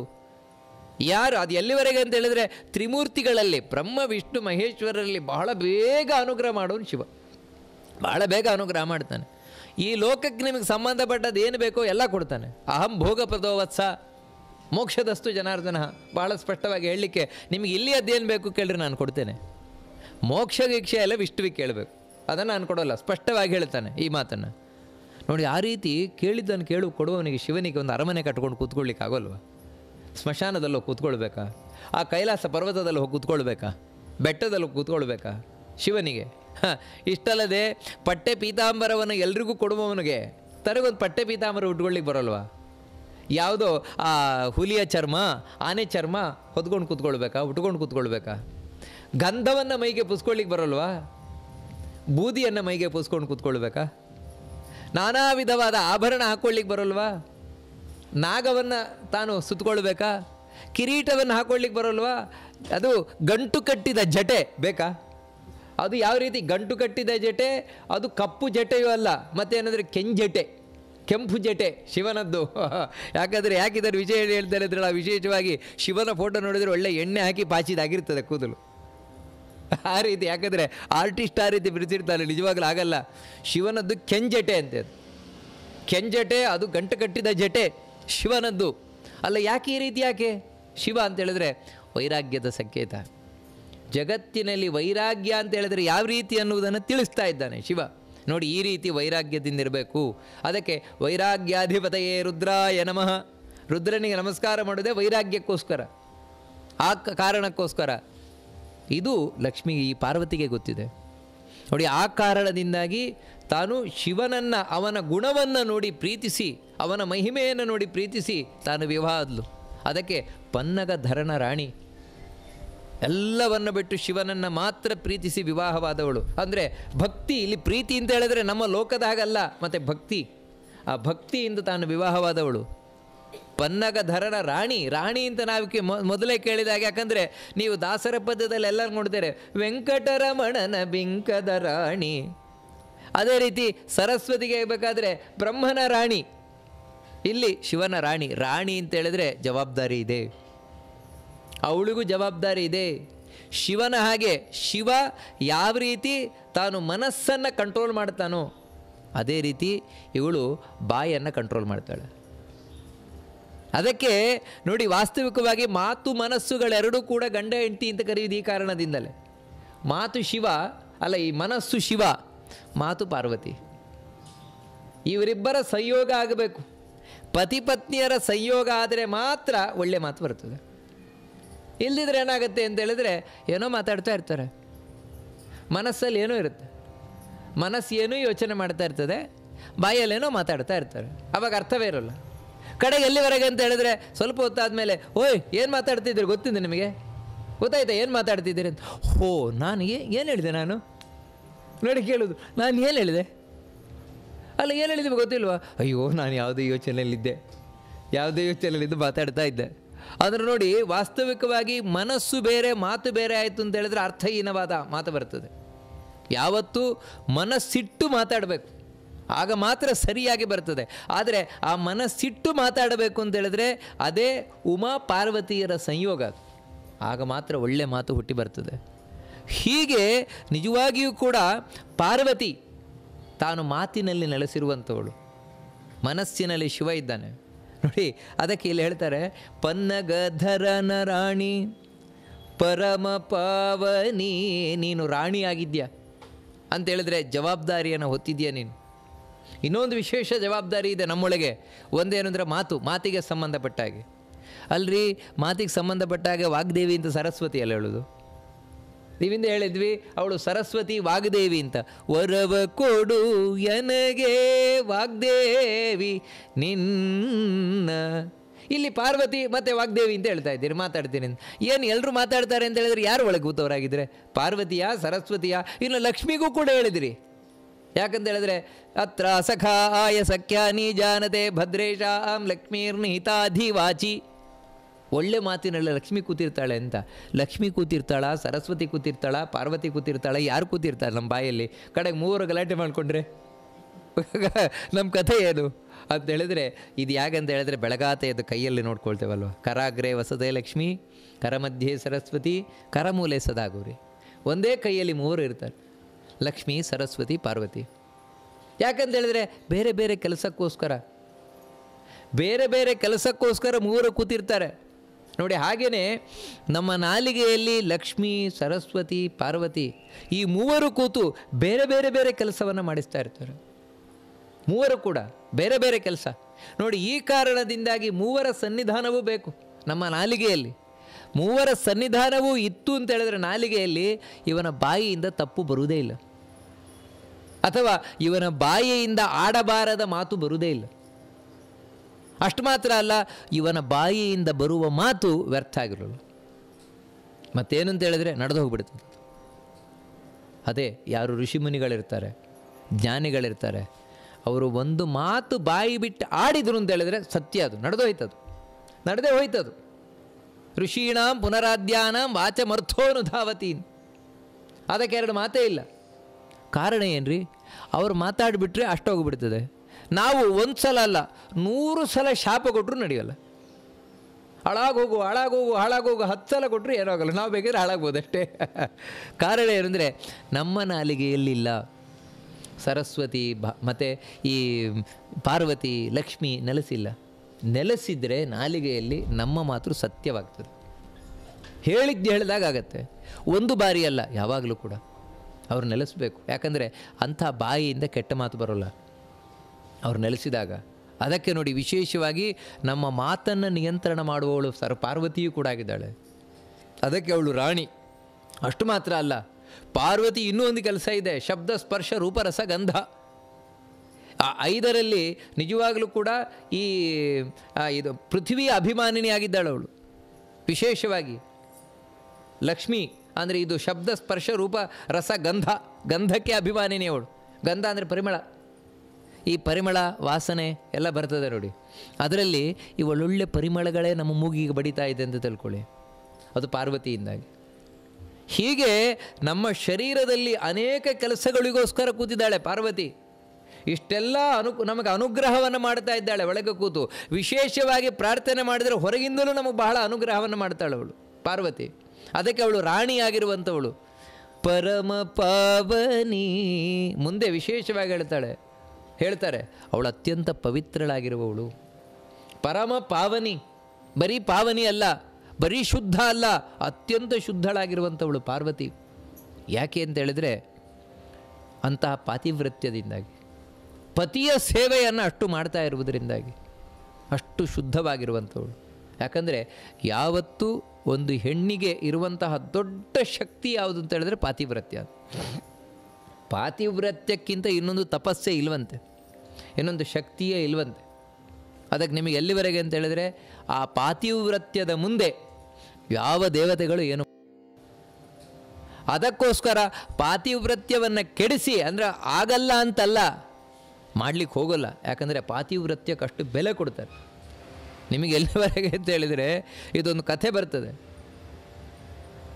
ಒಬ್ಬಳು ಮಹಾಪತಿವ್ರತೆ, ಅವಳ ಗಂಡ ಅಷ್ಟೇ ನೀಚ. ನೀಚ ಅಂತ ಹೇಳಿದ್ರೆ ದೊಡ್ಡ ತಪಸ್ವಿಯೇ, ಆದರೆ ಏನಂದರೆ ಅವನಿಗೆ ಕಂಡು ಹೆಣ್ಣಿನ ಸಾವಾಸ ಬೇಕು. ರೋಗ ಬಂದಿದೆ, ಅವನಿಗೆ ಕುಷ್ಠರೋಗ ಬಂದಿದೆ. ಕುಷ್ಠರೋಗ ಬಂದಿದ್ದರೂ ಕೂಡ ನೋಡಿ ಅವನ ಆಸೆ ಏನು ಗೊತ್ತುಂಟಾ, ಕುಷ್ಠರೋಗದಲ್ಲಿ ಮಲ್ಕೊಂಡಿದ್ದಾನೆ ಹಾಸಿಗೆಯಲ್ಲಿ, ಹೇಳಲಿಕ್ಕಾಗೋಲ್ಲ. ಆದರೆ ಅವಳೊಬ್ಬಳಲ್ಲಿ ವೇಶ್ಯೆ ಇದ್ದಾಳೆ, ಸುಳೆ. ಅವಳ ಮನೆಗೆ ನಾನು ಹೋಗಬೇಕು ಅಂತ ಹೇಳಿದ್ದು ಯಾರೇ ಗೊತ್ತುಂಟಾ, ತನ್ನ ಹೆಂಡ್ತಿಗೆ. ನೀನು ನನ್ನನ್ನು ರಾತ್ರಿ ಕರ್ಕೊಂಡು ಹೋಗಬೇಕು ಅಂತ, ಅಲ್ಲಿ ಕರ್ಕೊಂಡು ಹೋಗ್ಬೇಕು ನನ್ನನ್ನು ನಾನು. ಅವಳು ಆಯಿತು ಅಂತ ಪಾಪ ಒಪ್ಕೊಂಡ್ಲು, ಪತಿವ್ರತೆ. ಒಪ್ಕೊಂಡು ರಾತ್ರಿ ಕರ್ಕೊಂಡು ಹೋಗೋದಾದರೆ ಹೇಗೆ ಗಂಡನನ್ನು, ಯಾಕಂದರೆ ನಡೀಲಿಕ್ಕಾಗಲ್ಲ ಗಂಡನಿಗೆ, ರೋಗಿಷ್ಟ. ಅವನನ್ನು ಬೆನ್ನ ಮೇಲೆ ತಾನು ಹಾಕ್ಕೊಂಡು ಹೋಗ್ತಾ ಇದ್ದಾಳಂತೆ. ಬೆನ್ನ ಮೇಲೆ ಹಾಕ್ಕೊಂಡು ಹೋಗ್ತಾ ಇರಬೇಕಾದ್ರೆ ಈ ರೀತಿ ಕೈ ಹಿಡ್ಕೊಂಡಿದ್ದಾನೆ ಗಂಡ. ಒಂದು ಕೈ ತಾಗಿಬಿಡ್ತು ಋಷಿಗಳಿಗೆ, ಒಬ್ಬರು ಋಷಿಗಳಿಗೆ ತಾಗಿಬಿಟ್ರು. ಋಷಿಗಳು ತಪಸ್ಸು ತಾವು ಶಾಪ ಕೊಟ್ಟರು, ನಾಳೆ ಬೆಳಗಾಗೋದ್ರೊಳಗೆ, ನಾಳೆ ಸೂರ್ಯೋದಯ ಆಯಿತು ಅಂದರೆ ನಿನ್ನ ಗಂಡ ಸತ್ತೋಗ್ಲಿ, ಯಾಕಂದರೆ ಆ ರೋಗಿಷ್ಟವಾದ ಕೈಯನ್ನು ನನಗೆ ತಾಗಿಸಿದ್ರಲ್ವ ಅಂತ. ಕೂಡಲೇ ಯಾರು ಇವರು ಮಾಂಡವ್ಯ ಋಷಿಗಳು ಶಾಪ ಕೊಟ್ಟದ್ದು. ಇದನ್ನು ಕೇಳಿದ್ದಲ್ಲ ಇವಳು ಪತಿವ್ರತೆ. ಅವಳು ಏನು ಹೇಳಿದ ಗೊತ್ತುಂಟ, ಹಾಗಿದ್ರೆ ನಾಳೆ ಬೆಳಗಾಗೋದೇ ಬೇಡ ಅಂದ. ನೋಡಿ ಪತಿವ್ರತೆ, ನಾಳೆ ಬೆಳಗಾಗೋದೇ ಬೇಡ, ಯಾಕಂದರೆ ನಾಳೆ ಬೆಳಗಾದ್ರೆ ತಾನೇ ಸಾಯೋದು ನನ್ನ ಗಂಡ, ಬೆಳಗಾಗೋದೇ ಬೇಡ ಅಂತ. ಬೆಳಗಾಗಲೇ ಇಲ್ಲ. ನಿಮ್ಗೆ ಆಶ್ಚರ್ಯ ಏನು ಅಂತ ಹೇಳಿದ್ರೆ ಬೆಳಗಾಗಲೇ ಇಲ್ಲ. ಯಾಕಂತ ಹೇಳಿದ್ರೆ ಸೂರ್ಯ ಬರಲಿಕ್ಕೆ ಹೆದರ್ತಾ ಇದ್ದಾನೆ. ಸೂರ್ಯ ಬಂದರೆ ಬೆಳಗಾಗೋದು, ಸೂರ್ಯ ಬರಲಿಕ್ಕೆ ಹೆದರ್ತಾ ಇದ್ದಾನೆ. ಯಾಕಂತ ಹೇಳಿದ್ರೆ ಪತಿವ್ರತೆ ಹೇಳಿದ್ದಾಳೆ, ಪತಿವ್ರತೆ ಶಾಪ ಕೊಟ್ಟಿದ್ದಾಳೆ. ನಿಮಗೆ ಎಲ್ಲಿವರೆಗೆ ಅಂತ ಹೇಳಿದ್ರೆ ಇದು ಮಾರ್ಕಂಡೇಯ ಪುರಾಣದಲ್ಲಿ ಬರುವಂತಹ ಕತೆ. ಇದು ಕಡೆಗೆ ಎಲ್ಲರೂ ಹೋದ್ರಂತೆ ಇವಾಗ ಅವಳನ್ನು ಒಪ್ಪಿಸುವುದಾದ್ರೆ ಹೇಗೆ, ಆ ಪತಿವ್ರತೆಯನ್ನು ಒಪ್ಪಿಸುವುದಾದರೆ ಹೇಗೆ? ಅವಳ ಹತ್ರ ಹೋಗಿ ಹೇಳಿದರೆ ಅವಳೇ ನನ್ನ ಗಂಡ ಮುಖ್ಯ, ಯಾಕಂದರೆ ಇವಾಗ ಋಷಿ ಶಾಪ ಕೊಟ್ಟಿದ್ದಾರೆ, ನಾಳೆ ಸೂರ್ಯೋದಯ ಆಯಿತು ಅಂದರೆ ನಿನ್ನ ಗಂಡ ಸತ್ತು ಹೋಗ್ತಾರೆ ಅಂತ. ನಾನು ಅದಕ್ಕೆ ಬಿಡೋಕ್ಕೆ ಸಾಧ್ಯವೇ ಇಲ್ಲ. ಸೂರ್ಯೋದಯ ಬೇಕಾದ್ರೆ ಆಗದೆ ಹೋಗಲಿ, ನನ್ನ ಗಂಡ ಮಾತ್ರ ಬದುಕಬೇಕು. ಕಡೆಗೆ ಇವಳಿಗೆ ಸರಿ ಮಾಡಬೇಕು ಅಂತೇಳಿ ಇನ್ನೊಬ್ಳು ಪತಿವ್ರತೆಯೇ ಆಗಬೇಕು, ಬೇರೆಯವರಿಂದ ಸಾಧ್ಯ ಇಲ್ಲ. ಅದಕ್ಕೆ ಅನಸೂಯೆಯನ್ನು ಕರೀತಾರೆ. ಅನಸೂಯೆಯನ್ನು ಕರೆದು ಅನಸೂಯೆ ಹತ್ರ ಪ್ರಾರ್ಥನೆ ಮಾಡ್ಕೊಳ್ತಾಳೆ, ಅಮ್ಮ ನೀನು ದೊಡ್ಡ ಪತಿವ್ರತೆ, ಅದಕ್ಕೋಸ್ಕರ ನೀನೇ ಹೋಗಿ ಅವಳನ್ನು ಸಮಾಧಾನ ಪಡಿಸ್ಬೇಕು ಅಂತ. ಆವಾಗ ಇವಳು ಅನಸೂಯೆ ಒಪ್ಪಿಕೊಳ್ತಾಳೆ. ನೋಡಿ ಪತಿವ್ರತ್ಯಕ್ಕೆ ಎಂಥ ಮಹತ್ವ ಇದೆ ಅಂತ. ಅವಳು ಬಂದು ಸಮಾಧಾನ ಪಡಿಸ್ತಾಳೆ ಈ ಪತಿವ್ರತೆಯನ್ನು. ನೀನು ಹೆದರುಕೊಳ್ಬೇಡ, ಸೂರ್ಯೋದಯ ಆಗ್ಲಿಕ್ಕೆ ಬಿಡು, ನಿನ್ನ ಶಾಪವನ್ನು ವಾಪಸ್ ತಗೋ ಅಂತ. ಇವಳು ಹೇಳ್ತಾಳಿಲ್ಲ, ನನ್ನ ಶಾಪ ನಾನು ವಾಪಸ್ ತೊಗೊಂಡೆ ಅಂದರೆ ನನ್ನ ಗಂಡ ಸತ್ತೋಗ್ತಾರೆ, ನಾಳೆ ಸೂರ್ಯೋದಯ ಆದರೂ ನನ್ನ ಗಂಡ ಸತ್ತೋಗ್ತಾರೆ. ಆವಾಗ ಅನಸೂಯೆ ಹೇಳ್ತಾಳೆ, ನೀನು ವಾಪಸ್ ತಗೋ, ಸೂರ್ಯೋದಯ ಆಗಲಿ, ನಿನ್ನ ಗಂಡ ಸತ್ತರೆ ನನ್ನ ಪಾತಿವ್ರತ್ಯದಿಂದ ಬದುಕಿಸ್ತೇನೆ. ನೋಡಿ ಪಾತಿವ್ರತ್ಯಕ್ಕೆ ಎಷ್ಟು ಶಕ್ತಿ ಇದೆ ಅಂತ. ಅದಕ್ಕೆ ನಂತರ ಇವಳು ಒಪ್ಪಿದ್ಲು, ಸೂರ್ಯ ಬಂದ, ಗಂಡ ಸತ್ತೋದ, ಅನಸೂಯ ತನ್ನ ಪಾತಿವ್ರತ್ಯದಿಂದ ಬದುಕಿಸಿದ್ಲು. ಆಗಲೇ ದೇವತೆಗಳೆಲ್ಲ ಬಂದು ಅವಳ ಹತ್ರ ಪ್ರಾರ್ಥನೆ ಮಾಡ್ಕೊಳ್ತಾರೆ, ಅವಳಿಗೆ ವರವನ್ನು ಕೊಡಲಿಕ್ಕೆ ಹೇಳ್ತಾರೆ. ಏನು ಕೊಡಬೇಕು ಹೇಳು ಅಂತ. ಅದೇ ತ್ರಿಮೂರ್ತಿಗಳು ನನ್ನ ಮಕ್ಕಳಾಗಿ ಬರಬೇಕು ಅಂತ. ಆಗಲೇ ಅನಸೂಯ ಪ್ರಾರ್ಥನೆಯನ್ನು ಮಾಡ್ಕೊಳ್ಳೋದು ಇದು ಮಾರ್ಕಂಡೇಯ ಪುರಾಣದಲ್ಲಿ ಬರ್ತದೆ. ಅಂದರೆ ನೋಡಿ ಪಾತಿವ್ರತ್ಯಕ್ಕೆ ಅಷ್ಟು ಮಹತ್ವ ಇದೆ. ಅದರಿಂದಾಗಿ ಒಬ್ಬಳು ಹೆಣ್ಣು ತಾನು ಅತ್ಯಂತ ಪವಿತ್ರಳಾಗಿರುವ ಕಾರಣವೇ ಪಾತಿವ್ರತ್ಯ. ಅದರಲ್ಲಿ ಪಾರ್ವತಿ ಶ್ರೇಷ್ಠಳು, ಅದಕ್ಕಾಗಿಯೇ ಪರಮ ಪಾವನಿ ಅಂತ ಹೇಳುವಂಥದ್ದು. ಕಾರಣ ಏನು ಅಂತ ಹೇಳಿದ್ರೆ ಶಿವನಲ್ಲಿ ಅಂಥ ಭಕ್ತಿಯನ್ನು ಮಾಡ್ತಾ ಇರುವಂಥವಳು, ಪರಮ ಭಕ್ತಿಯನ್ನು ಮಾಡ್ತಾ ಇರುವಂಥವಳು ಶಿವನಲ್ಲಿ ಭಕ್ತಿ ಅಂದರೆ ನೋಡಿ ಯಾವತ್ತೂ ಪಾತಿವ್ರತ್ಯ ಅಂತ ಹೇಳಿದ್ರೆ ಬರೀ ಗಂಡ ಅಲ್ಲ, ಮತ್ತು ದೇವರ ಆರಾಧನೆ, ಗಂಡನಲ್ಲಿ ದೇವರ ಆರಾಧನೆ, ಇದೇ ಪಾತಿವ್ರತ್ಯ ಅಂತ ಕರೆಯುವಂಥದ್ದು. ಆ ರೀತಿ ಮಾಡಿ ಪರಮ ಪಾವನೆಯಾಗಿದ್ದಾಳೆ. ಯಾರ ನಾಮಸ್ಮರಣೆಯಿಂದಲೇ ನಾವು ಪವಿತ್ರಳಾಗ್ತೇವೆ ನೋಡಿ. ಅದಕ್ಕೆ ಅವಳನ್ನು ಕರೆಯುವುದೇ ಮಂಗಳಗೌರಿ ಅಂತಲೇ. ಯಾಕಂದರೆ ಮಂಗಳವನ್ನು ಉಂಟು ಮಾಡುವಂಥವಳು, ಶುಭವನ್ನು ಉಂಟು ಮಾಡುವಂಥವಳು. ಅದಕ್ಕೆ ಪರಮ ಪಾವನಿ ಪುಣ್ಯ ಫಲ ಪ್ರದಾಯಿನಿ, ಪುಣ್ಯದ ಫಲವನ್ನು ನಮಗೆ ತಂದು ಕೊಡುವಂಥವಳು. ಹೇಗೆ ಅಂತ ಹೇಳಿದರೆ ಪುಣ್ಯಕರ್ಮವನ್ನು ಮಾಡಿಸಿ, ನಮ್ಮಿಂದ ಪುಣ್ಯಕರ್ಮವನ್ನು ಮಾಡಿಸಿ ಫಲವನ್ನು ತಂದು ಕೊಡ್ತಾಳೆ. ಯಾಕ್ರಿ ಪುಣ್ಯ ಕರ್ಮವನ್ನು ನಾವು ಮಾಡೋದಲ್ವಾ, ಅವಳು ಏನು ಮಾಡಿಸ್ತಾಳೆ, ಅವಳು ಹೇಗೆ ಮಾಡಿಸ್ತಾಳೆ ಅದನ್ನು ಮುಂದೆ ಸ್ಪಷ್ಟ ಹೇಳ್ತಾರೆ. ಎನ್ನ ಮನದ ಅಭಿಮಾನಿ ದೇವತೆಯೇ ಸ್ವರ್ಣಗಿರಿ ಸಂಪನ್ನೇ ಭಾಗ್ಯನಿಧಿ. ಎನ್ನ ಮನದ ಅಭಿಮಾನಿ ದೇವತೆಯೇ. ಯಾವ ರೀತಿ ಪಾರ್ವತಿ ನಮ್ಮಿಂದ ಪುಣ್ಯ ಫಲವನ್ನು ತಂದು ಕೊಡ್ತಾಳೆ ಅಂತ ಹೇಳಿದ್ರೆ ಮನಕ್ಕೆ ಅಭಿಮಾನಿಯಾಗಿ. ಮನದ ಅಭಿಮಾನಿಯವಳು ಅಲ್ಲ, ಮನದ ಅಭಿಮಾನಿ ಶಿವ ಅಲ್ವಾ? ಹೌದು, ಶಿವನು ಹೌದು, ಪಾರ್ವತಿ ಹೌದು. ಸತತ ಗಣನಾಥ ಸಿದ್ಧಿಯ ನೀವ ಕಾರ್ಯದಲ್ಲಿ ಮತಿ ಪ್ರೇರಿಸುವಳು ಪಾರ್ವತೀ ದೇವಿ. ಮುಕುತಿ ಪಥಕ್ಕೆ ಮನವೀವ ಮಗರುದ್ರ ದೇವರು. ನೋಡಿ, ಪುರಂದರದಾಸರು ಬಹಳ ಸ್ಪಷ್ಟವಾಗಿ ಹೇಳ್ತಾರೆ, ಮತಿ ಪ್ರೇರಿಸುವಳು ಪಾರ್ವತೀ ದೇವಿ, ಮುಕುತಿ ಪಥಕ್ಕೆ ಮನವೀವ ಮಹಾರುದ್ರ ದೇವರು ಅಂತ ಹೇಳಿದ್ರೆ ನಮ್ಮ ಮನಸ್ಸಿನಲ್ಲಿ ಬೇರೆ ಬೇರೆ ಬೇರೆ ಬೇರೆ ಡಿಪಾರ್ಟ್ಮೆಂಟ್ಗಳಿದೆ. ಮನಸ್ಸು ಅನ್ನುವಂಥದ್ದು ಒಂದಲ್ಲ, ಅದರಲ್ಲಿ ಸಬ್ ಡಿಪಾರ್ಟ್ಮೆಂಟ್ಗಳು ತುಂಬ ಇದೆ. ಯಾಕಂತ ಹೇಳಿದ್ರೆ ಜೀವನದಲ್ಲಿ ಮನಸ್ಸು ಬಹಳ ಮುಖ್ಯವಾಗಿರುವಂಥದ್ದು. ಇವಾಗ ಒಂದು ಯಜ್ಞ ಮಾಡಬೇಕು ಅಂತ ನನಗೆ ಕಾಣಿಸ್ತು ಅಂತ ಹೇಳಿದ್ರೆ ಅದಕ್ಕೊಬ್ಬ ದೇವತೆ ಇದ್ದಾನೆ ಒಳಗಿನಿಂದ, ಅದಕ್ಕೆ ಇಂದ್ರ ನಮ್ಮ ಮನಸ್ಸು ಪ್ರೇರಣೆ ಮಾಡುವುದು. ಅಲ್ಲ, ನನಗೆ ದೇವರ ಸ್ಮರಣೆ ಮಾಡಬೇಕು, ದೇವರ ಧ್ಯಾನ ಮಾಡಬೇಕು, ಓ ನಿಮ್ಮ ಮನಸ್ಸನ್ನು ಕಂಟ್ರೋಲ್ ಮಾಡ್ತಾ ಇರೋದು ಶಿವ. ಅಂಥ ಸಂದರ್ಭದಲ್ಲಿ ಇಲ್ಲ, ನಿಮಗೆ ಬೇರೆ ಯಾವುದೋ ಈ ಸಾಂಸಾರಿಕ ವಿಷಯಗಳಲ್ಲಿ ಮನಸ್ಸು ಹೋಗ್ತಾ ಇದೆ, ಅದಕ್ಕೆ ಕಾಮ ಒಳಗಿನಿಂದ ನಮ್ಮ ಮನಸ್ಸನ್ನು ನಿಯಂತ್ರಣ ಮಾಡ್ತಾ ಇದ್ದಾನೆ. ಬೇರೆ ಬೇರೆ ಬೇರೆ ಬೇರೆ ಡಿಪಾರ್ಟ್ಮೆಂಟ್ಗಳಿದೆ. ವಿಶೇಷವಾಗಿ ಪಾರ್ವತಿ ಏನು ಮಾಡ್ತಾ ಇದ್ದಾಳೆ ಅಂತ ಹೇಳಿದ್ರೆ ಎಲ್ಲ ಇಂದ್ರಿಯಗಳ ನಿಯಂತ್ರಣ ಅವಳ ಕೈಲಿದೆ. 10 ಇಂದ್ರಿಯಗಳು ನೋಡಿ. ಅದಕ್ಕಾಗಿಯೇ ಇನ್ನೊಂದು ಕಡೆ ಹೇಳ್ತಾರೆ ಬಹಳ ಸ್ಪಷ್ಟವಾಗಿ, ಪಾರ್ವತಿ ಪಾಲಿಸೆನ್ನ ಮಾನಿನಿರನ್ನೇ, ಅದರಲ್ಲಿ ಸಾರಥಿ ಅಂತ ಹೇಳ್ತಾರೆ ಬಹಳ ಸ್ಪಷ್ಟವಾಗಿ. ಅದರಲ್ಲಿ ಅಂದರೆ ನೀನು ಸಾರಥಿ ಆಗಿರುವವಳು. ಸಾರಥಿ ಆಗಿರುವವಳು ಅಂತ ಹೇಳಿದ್ರೆ 10 ಕುದುರೆಗಳನ್ನು ನೀನು ಹಿಡ್ಕೊಂಡಿದ್ಯಾ. 10 ಕುದುರೆಗಳಾದ ಇಂದ್ರಿಯಗಳು. ಆ 10 ಇಂದ್ರಿಯಗಳನ್ನು ಮನಸ್ಸು ನಿಯಂತ್ರಣ ಮಾಡ್ತಾ ಇದೆ. ಮನಸ್ಸಿನ ನಿಯಂತ್ರಣ 10 ಕುದುರೆಗಳು. ಆ ಮನಸ್ಸಿನಲ್ಲಿ ಆ ಇಂದ್ರಿಯಗಳ ನಿಯಂತ್ರಣದ ಒಂದು ಪಾರ್ಟ್ ಏನಿದೆ ಅದನ್ನು ನೋಡ್ಕೊಳ್ತಾ ಇರುವವಳು ಇವಳು. ಅದಕ್ಕೆ ನೋಡಿ, ಇವತ್ತು ನಮ್ಮ ಎಲ್ಲ ಇಂದ್ರಿಯಗಳು ಸರಿಯಾಗಿದೆ, ಮನಸ್ಸಿನ ಕಂಟ್ರೋಲಲ್ಲಿದೆ ಅಂತ ಹೇಳಿದ್ರೆ ಪಾರ್ವತಿಯ ಅನುಗ್ರಹ. ಪಾರ್ವತಿಯ ಅನುಗ್ರಹದಿಂದಾಗಿ ನಮ್ಮ ಮನಸ್ಸಿನ ಕಂಟ್ರೋಲಲ್ಲಿ ಇಂದ್ರಿಯಗಳಿದೆ ಅಂತ. ಇಲ್ಲದೇ ಇದ್ದರೆ, ಮನಸ್ಸಿನ ಕಂಟ್ರೋಲಲ್ಲಿ ಇಂದ್ರಿಯಗಳಿಲ್ಲದೆ ಇದ್ದರೆ ಏನಾಗುತ್ತೆ ಅಂತ ಹೇಳಿದ್ರೆ ಕಣ್ಣು ಯದ್ವಾ ತದ್ವಾ ನೋಡ್ತಾ ಇರ್ತದೆ, ಕಿವಿ ಯದ್ವಾ ತದ್ವಾ ಕೇಳ್ತಾ ಇರ್ತದೆ, ಬಾಯಿ ಯದ್ವಾ ತದ್ವಾ ಮಾತಾಡ್ತಾ ಇರ್ತದೆ. ಅಂದರೆ ಮನಸ್ಸಿನ ಮೇಲೆ ನಿಯಂತ್ರಣವೇ ಇಲ್ಲ, ಮನಸ್ಸಿಗೆ ಆ ಇಂದ್ರಿಯಗಳ ನಿಯಂತ್ರಣವೇ ಇಲ್ಲ. ಕಾಲು ಯದ್ವಾ ತದ್ವಾ ಹೋಗ್ತಾ ಇರ್ತದೆ, ಅಲ್ಲಿಗೆ ಹೋಗಬೇಕು ಇಲ್ಲಿಗೆ ಹೋಗಬೇಕು ಏನಿಲ್ವೇ ಇಲ್ಲ. ನೋಡಿ, ಅದಕ್ಕೋಸ್ಕರ ಮುಖ್ಯವಾಗಿ ಮನಸ್ಸು ಎಲ್ಲ ಇಂದ್ರಿಯಗಳನ್ನು ಕಂಟ್ರೋಲ್ ಮಾಡಬೇಕು. ಆ ಮನಸ್ಸನ್ನು ಕಂಟ್ರೋಲ್ ಮಾಡುವುದು ಇವಳು ಪಾರ್ವತಿ. ಅದಕ್ಕೆ ಅವಳು ನಿಜವಾಗಲೂ ಎನ್ನ ಮನದ ಅಭಿಮಾನಿ ದೇವತೆಯೇ ಸ್ವರ್ಣಗಿರಿ ಸಂಪನ್ನೇ. ಈ ರೀತಿ ಮನಸ್ಸನ್ನು ನಿಯಂತ್ರಣ ಮಾಡುವ ಮೂಲಕ ಪಾರ್ವತಿ ಏನು ಮಾಡ್ತಾಳೆ ಅಂದರೆ ನಮ್ಮಿಂದ ಶುಭ ಕರ್ಮವನ್ನು ಮಾಡಿಸ್ತಾಳೆ, ಒಳ್ಳೆ ಕೆಲಸವನ್ನು ಮಾಡಿಸ್ತಾಳೆ. ಯಾಕಂತೇಳಿದ್ರೆ ಒಂದು ಒಳ್ಳೆ ಕೆಲಸ ಮಾಡಬೇಕು ಅಂತೇಳಿದ್ರೆ ಮನಸ್ಸು ಚೆನ್ನಾಗಿರಬೇಕು, ಇಂದ್ರಿಯಗಳು ಚೆನ್ನಾಗಿರಬೇಕು. ಇವಾಗ ಉದಾಹರಣೆಗೆ ಇದೊಂದು ಉಪನ್ಯಾಸ.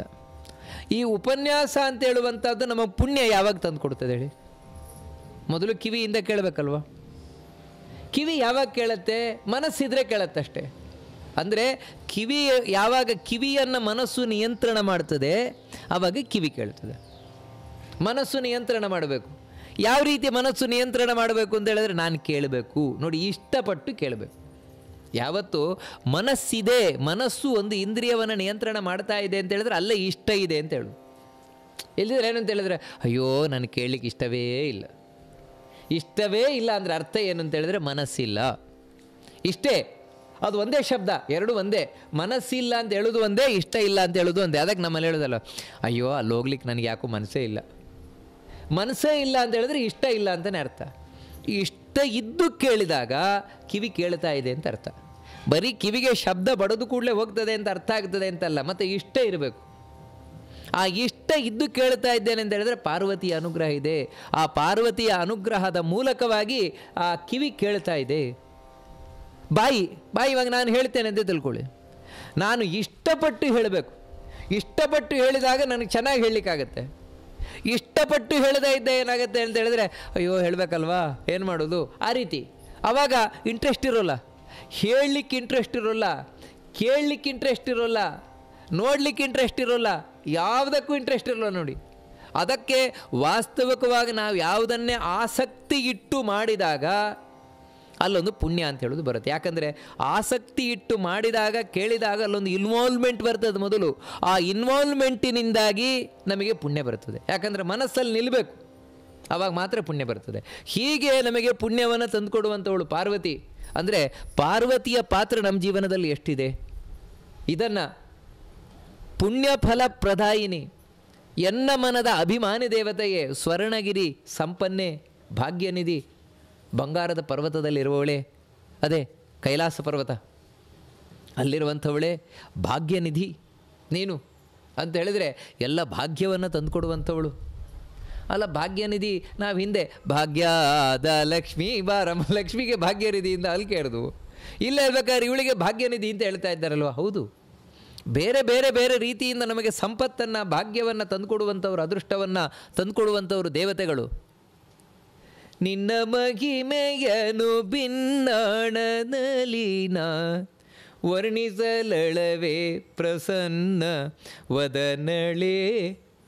ಇಂಥ ಪಾರ್ವತಿಯೇ, ನಿನ್ನ ಮಹಿಮೆಯನ್ನು ಭಿನ್ನಾಣದಲ್ಲಿನ, ಭಿನ್ನಾಣದಲ್ಲಿ ಅಂತ ಹೇಳಿದ್ರೆ ತಿಳಿಯದೇ ಅಲ್ಲ, ಭಿನ್ನಾಣ ಅಂತ ಹೇಳಿದ್ರೆ ಪಾಂಡಿತ್ಯ ಅಂತ ಕನ್ನಡದಲ್ಲಿ. ನಾನು ಚೆನ್ನಾಗಿ ಪಂಡಿತನಾಗಿ ಬಣ್ಣಿಸಿದರೂ ಕೂಡ ಬಣ್ಣಿಸ್ಲಿಕ್ಕಾಗಲ್ಲ ಸಂಪೂರ್ಣವಾಗಿ. ವರ್ಣಿಸಲಳವೇ, ನಿನ್ನ ಮಹಿಮೆಯನ್ನು ನಾನು ಚೆನ್ನಾಗಿ ತಿಳಿದು ಕೂಡ ಪೂರ್ಣ ವರ್ಣಿಸ್ಲಿಕ್ಕೆ ಸಾಧ್ಯ ಇದೆಯಾ? ಯಾಕಂದರೆ ಅಂಥ ಮಹಿಮೆ ಉಳ್ಳವಳು, ಅಂಥ ಗುಣಗಳಿಂದ ಕೂಡಿರುವಂಥವಳು, ಪ್ರಸನ್ನ ವದನಳೆ. ಎಲ್ಲಕ್ಕಿಂತ ಮುಖ್ಯವಾಗಿ ನೀನು ಭಕ್ತರನ್ನು ಕುರಿತು ಯಾವತ್ತು ನಗುಮುಗದಿಂದ ಕೂಡಿರುವವಳು, ಪ್ರಸನ್ನ ದೃಷ್ಟಿಯಿಂದ ಕೂಡಿರುವಂಥವಳು. ಅಂತಹ ಉಮಾ ಕಾತ್ಯಾಯನಿ ಪಾರ್ವತಿಯೇ ನನಗೆ ಅನುಗ್ರಹಿಸು ಅಂತ ಇಲ್ಲಿ ಪ್ರಾರ್ಥನೆಯನ್ನು ಮಾಡ್ತಾ ಇರುವಂಥದ್ದು. ಉಳಿದದ್ದು ಇನ್ನು 2 ಇದರದ್ದು ಚರಣ ಇದೆ ಅಂತ ಹೇಳಿದರೆ, ಇದರಿಂದ ನಮಗೆ ಪಾರ್ವತಿಯ ಮಹಿಮೆ, ನಮ್ಮ ಜೀವನದಲ್ಲಿ ಅವಳ ಅನುಗ್ರಹದ ಎಷ್ಟು ಪ್ರಾಮುಖ್ಯತೆ ಇದೆ ಇದನ್ನು ತಿಳ್ಕೊಳ್ಳಿಕ್ಕೆ ಸಾಧ್ಯವಾಗುತ್ತೆ. ಆ ಕಡೆಯ ಭಾಗವನ್ನು ನಾಳೆ ದಿನ ಪಾರ್ವತಿಯ ಪದ್ಯವನ್ನು ನೋಡಿ ಪಾರ್ವತಿಯ ಚಿಂತನೆಯನ್ನು ನಾವು ಮಾಡ್ತಾ, ಅದರೊಟ್ಟಿಗೆ ಕಡೆಗೆ ಇನ್ನೊಬ್ಬಳು ದೇವಿಯ ಚಿಂತನೆ ನಾವು ಮಾಡಲೇಬೇಕಾದದ್ದು, ಅದೇ ಗಂಗೆ. ಯಾಕಂತೇಳಿದರೆ ಗಂಗೆಯು ಕೂಡ ಬಹಳ ಮುಖ್ಯವಾಗಿ ನಮ್ಮ ಜೀವನದಲ್ಲಿರುವಂಥವಳು. ಆ ಗಂಗೆಯ ಪ್ರಾರ್ಥನೆಯೊಂದಿಗೆ ನಾವು ಈ ನವರಾತ್ರಿಯ ದೇವಿಯ ಚಿಂತನೆ, ದೇವಿಯರ ಚಿಂತನೆ ವಿಶೇಷವಾಗಿ ನಾವು ಭಗವಂತನಿಗೆ ನಾಳೆ ದಿನ ಅರ್ಪಣೆಯನ್ನು ಮಾಡೋಣ ಅಂತ ಹೇಳ್ತಾ ಇವತ್ತಿನ ಉಪನ್ಯಾಸವನ್ನು ಮಧ್ವಾಂತರಗತ ಭಗವಂತನಿಗೆ ಅರ್ಪಣೆಯನ್ನು ಮಾಡೋಣ. ಶ್ರೀಕೃಷ್ಣ ಅರ್ಪಣಮಸ್ತು.